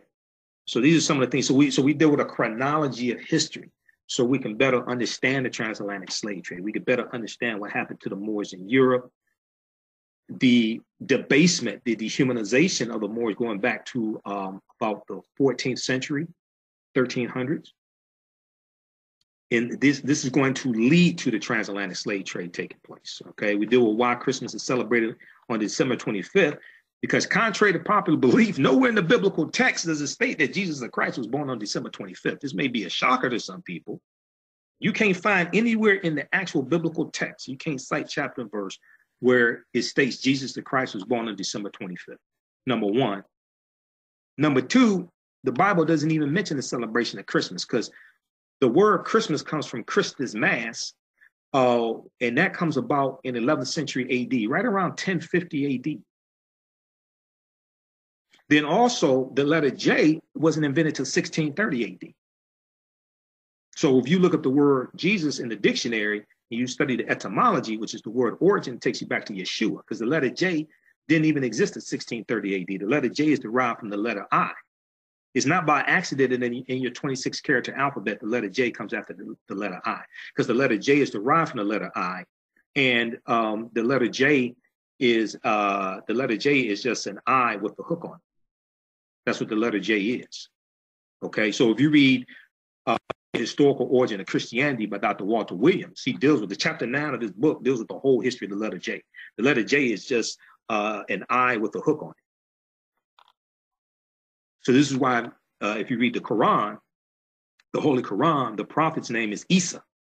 The equivalent to Jesus in the Quran, he's a prophet. He's not the savior of the world, but he's a prophet. His name is Isa, with an I, not J, because when the Quran was written, the letter J didn't exist. So this is why when you study like your early ecumenical councils, and you look up the prior to the letter J, like in the Roman Empire, it was Iesus with an I, I-E-S-U-S, I think is how they spell it, Iesus. So this all deals with history. And fortunately, a lot of ministers and pastors don't understand this. This is why you have to understand, you have to study the 21 ecumenical councils that were held from 325 AD up to about 1870, starting with the first council of Nicaea. Okay, and Dr. Walter Williams' book, The First Americans, Dr. Walter Williams' book, The Historical Origins of Christianity, goes deep into that. He deals with the first 9 ecumenical councils. Council of Ephesus in 431 AD was the most important. And we also need to study Serapis Christos. This may go outside the circumference of some people's awareness. Serapis Christos, which was introduced in 320 BC by the Melkite Coptic Egyptian priests. And Serapis Christos means Christ the Savior. Okay, and they're taking aspects of Asar, Osiris, and the sacred bull Apis to create this new deity, which was ordered by Ptolemy I Soter Lagi, who was a general of Alexander the Great. And when Alexander the Great dies, he comes to power. And he wants to be consecrated as the European pharaoh, but there had been no European pharaohs. So a lot of times when people talk about the history of Christianity, Serapis Christos gets left out. So you have to deal with chronology. You have to deal with Serapis Christos. You Google that, S-E-R-A-P-I-S. It's going to blow your mind. Serapis Christos. Okay, but these are some of the things we deal with in the online course: Ancient Kemet, the Moors, and the Ma'afa, understanding the transatlantic slave trade, what they didn't teach in the school. And these are some of the and so it's a 10. So that's one main course, but we have a 10-course online bundle pack at our website, AfricanHistoryNetwork.com, and there are sort of 9 other courses and classes that I teach. This is the most extensive one. It's an 18-hour, it's a 14-hour, 7-session online course.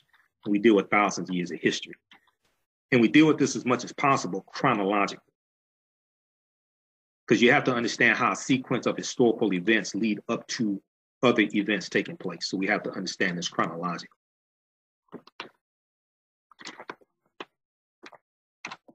Okay, so that's on sale, $60, regularly $130 at AfricanHistoryNetwork.com. We just posted the link here on the thread of the broadcast as well. Just so you know, you can, it's all on demand, watch at your own pace. You can watch from all around the world, order from around the world, watch from around the world. It's all on demand. Don't have to worry about DVDs to ship.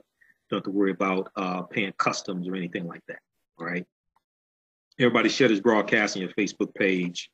And be sure to listen to the African History Network show, or watch the African History Network show Sundays, 9 p.m. to 11 p.m. Eastern Standard Time. And we broadcast here on our Facebook fan page, the African History Network, as well. Okay, so let's continue here very quickly. Okay, Matthew, Tamika, how y'all like this type of information? And yes, we do have DVDs at our website, AfricanHistoryNetwork.com. We have bundle packs, things like that as well. All of my lectures are there. Current promotion, get 20% off your entire order of $100 or more. Okay, that's for a limited time only, AfricanHistoryNetwork.com. All right, so let's continue here. Let me bring the share back up quickly. All right, so contrary to popular belief, nowhere in the biblical text does it state that Jesus the Christ was born on December 25th, right? And I have pastors who I tell this to, and they agree with me because they know it. Okay, so some of the other things we deal with, why was Christmas celebrated on December 25th? We deal with things like that as well.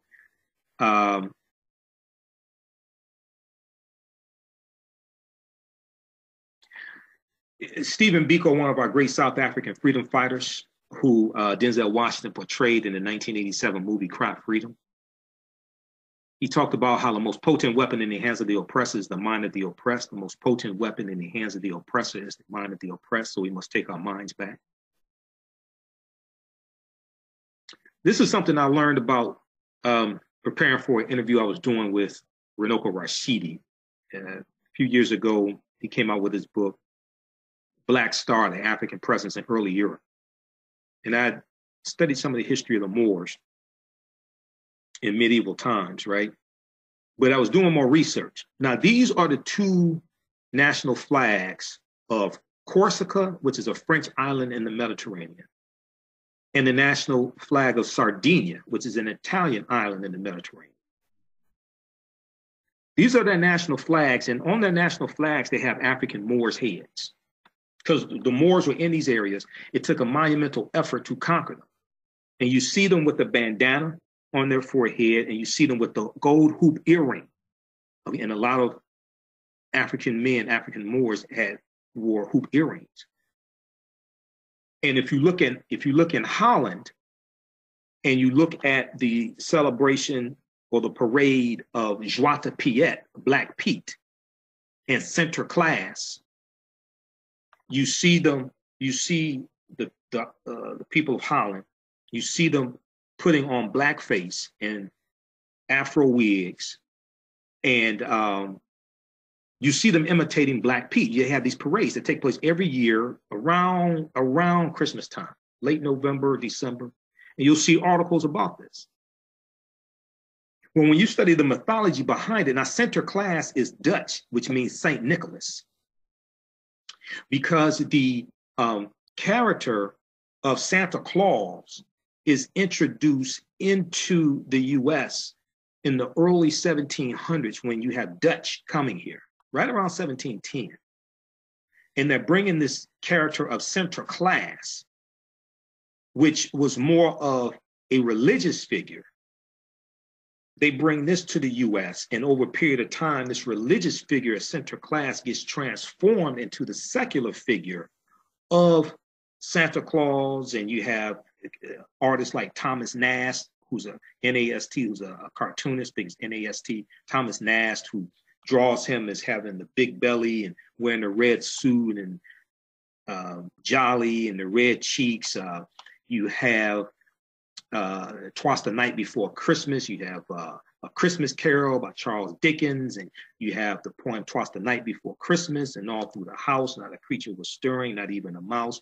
But because of literature, because of media, you're going to have this religious figure of Sinterklaas transformed into the secular figure of Santa Claus, and you have the 8 reindeer created. And then about 1939, you have the 9th reindeer named Rudolph that's introduced as well. Okay, so you have to understand the sequence of history of how all this evolves. But we see the presence of the Moors in Corsica and Sardinia also. Okay. And so we deal with a lot of the history of the Moors, because you have to understand that before you can get to the transatlantic slave trade.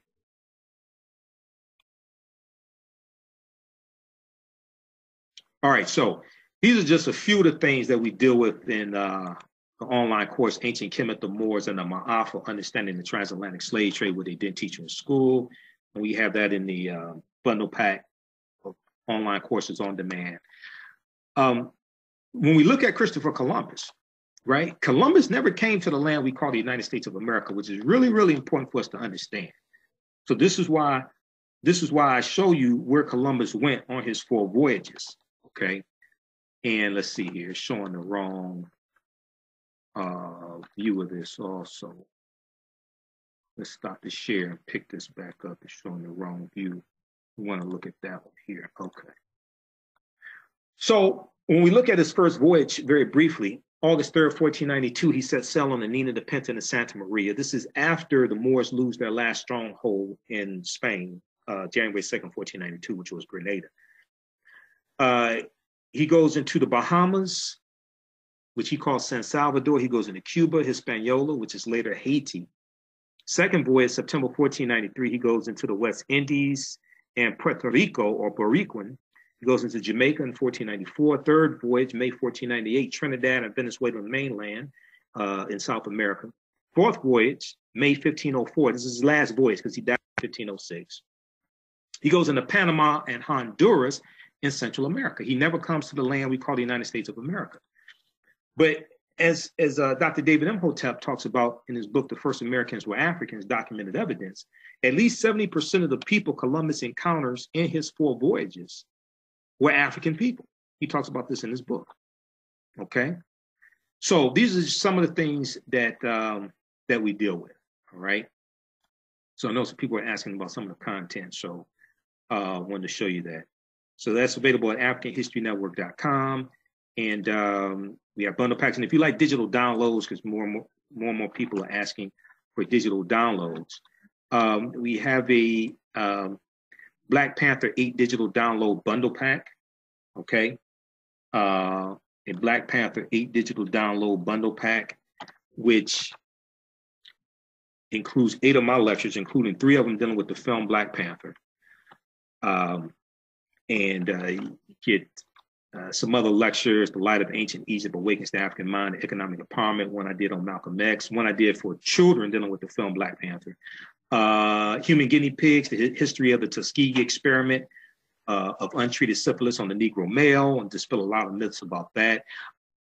African-American resistance in the era of Donald Trump, voter suppression, reparations, and how elections have consequences. And then also the racist history of the white national anthem and the Pledge of Allegiance. So those are all on digital download. It's a 8 DVD bundle. It's an 8 digital download bundle pack on sale, $50. You can order from around the world, watch from around the world. The digital downloads, the links are good for 72 hours. So once you download them, they're yours. You keep them, okay? So more and more people are asking for digital downloads as well. And you can't stock them you can't stuff them in a stocker. You can't stuff them in a stocking, but they make great gifts also, especially Kwanzaa gifts. All right, let's see.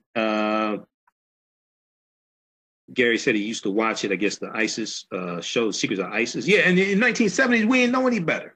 You know, I still have comic books from the 1970s that advertised the Shazam and ISIS Hour, came on CBS Saturday mornings. You know, we didn't know any better. All right, so how you all like this type of information? Okay, we got Tamika, Willie, great getting this knowledge in Houston, Texas. Carl, Patricia, Kim Robinson, okay. Was Felicia. Stephen Brown said, teach, brother, teach, okay. Bill Simmons Sr., they have been using and plotting for years. Now God will repay. Let's see. Kionya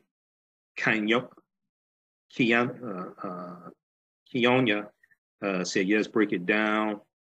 Okay. Kim said, love it. All right. So if you like this type of information, you can register for the online courses we teach, that I teach at AfricanHistoryNetwork.com. We do PowerPoint presentations, have them in a bundle pack. They're all on demand. Watch at your own pace. And also listen to the African History Network show Sundays, 9 p.m. to 11 p.m. Eastern Standard Time. We broadcast on our Facebook fan page, the African History Network, broadcast from the studios at 9:10 a.m. at Superstation, WFDF in Detroit. So you'll see me there in the studio. You can also donate to the African History Network, paypal.me/the AHN show. If you want to support the African History Network, that helps us to keep doing the research, keep broadcasting our radio show, pay the bills, stay on the air, etc. Or visit AfricanHistoryNetwork.com, click on the yellow donate button on the home page. So if you don't have a PayPal account, just go to our website, click on the yellow donate button. It allows you to use your debit card or credit card to donate. If you have a PayPal account, use the link paypal.me/the AHN show, okay? And African-American business owners, you can advertise on the audio podcast of our radio show. A lot of times business owners are trying to find new ways and new avenues to reach potential customers. Email us at customerservice@AfricanHistoryNetwork.com. We take your 30-second to 60-second commercial, put it into the audio podcast of our radio shows and the broadcast that we do. We're on 6 different podcast platforms, including iTunes, CastBox, Acast, FM Player, TuneIn, Blog Talk Radio. We reach thousands of potential customers.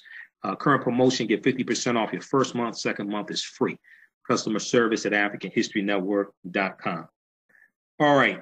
Look, we got to get out of here. Hey, remember at the African History Network, we focus on educating, empowering, and inspiring people of African descent throughout the diaspora, because right now it's corrects wrong behaviors. Not over till we win.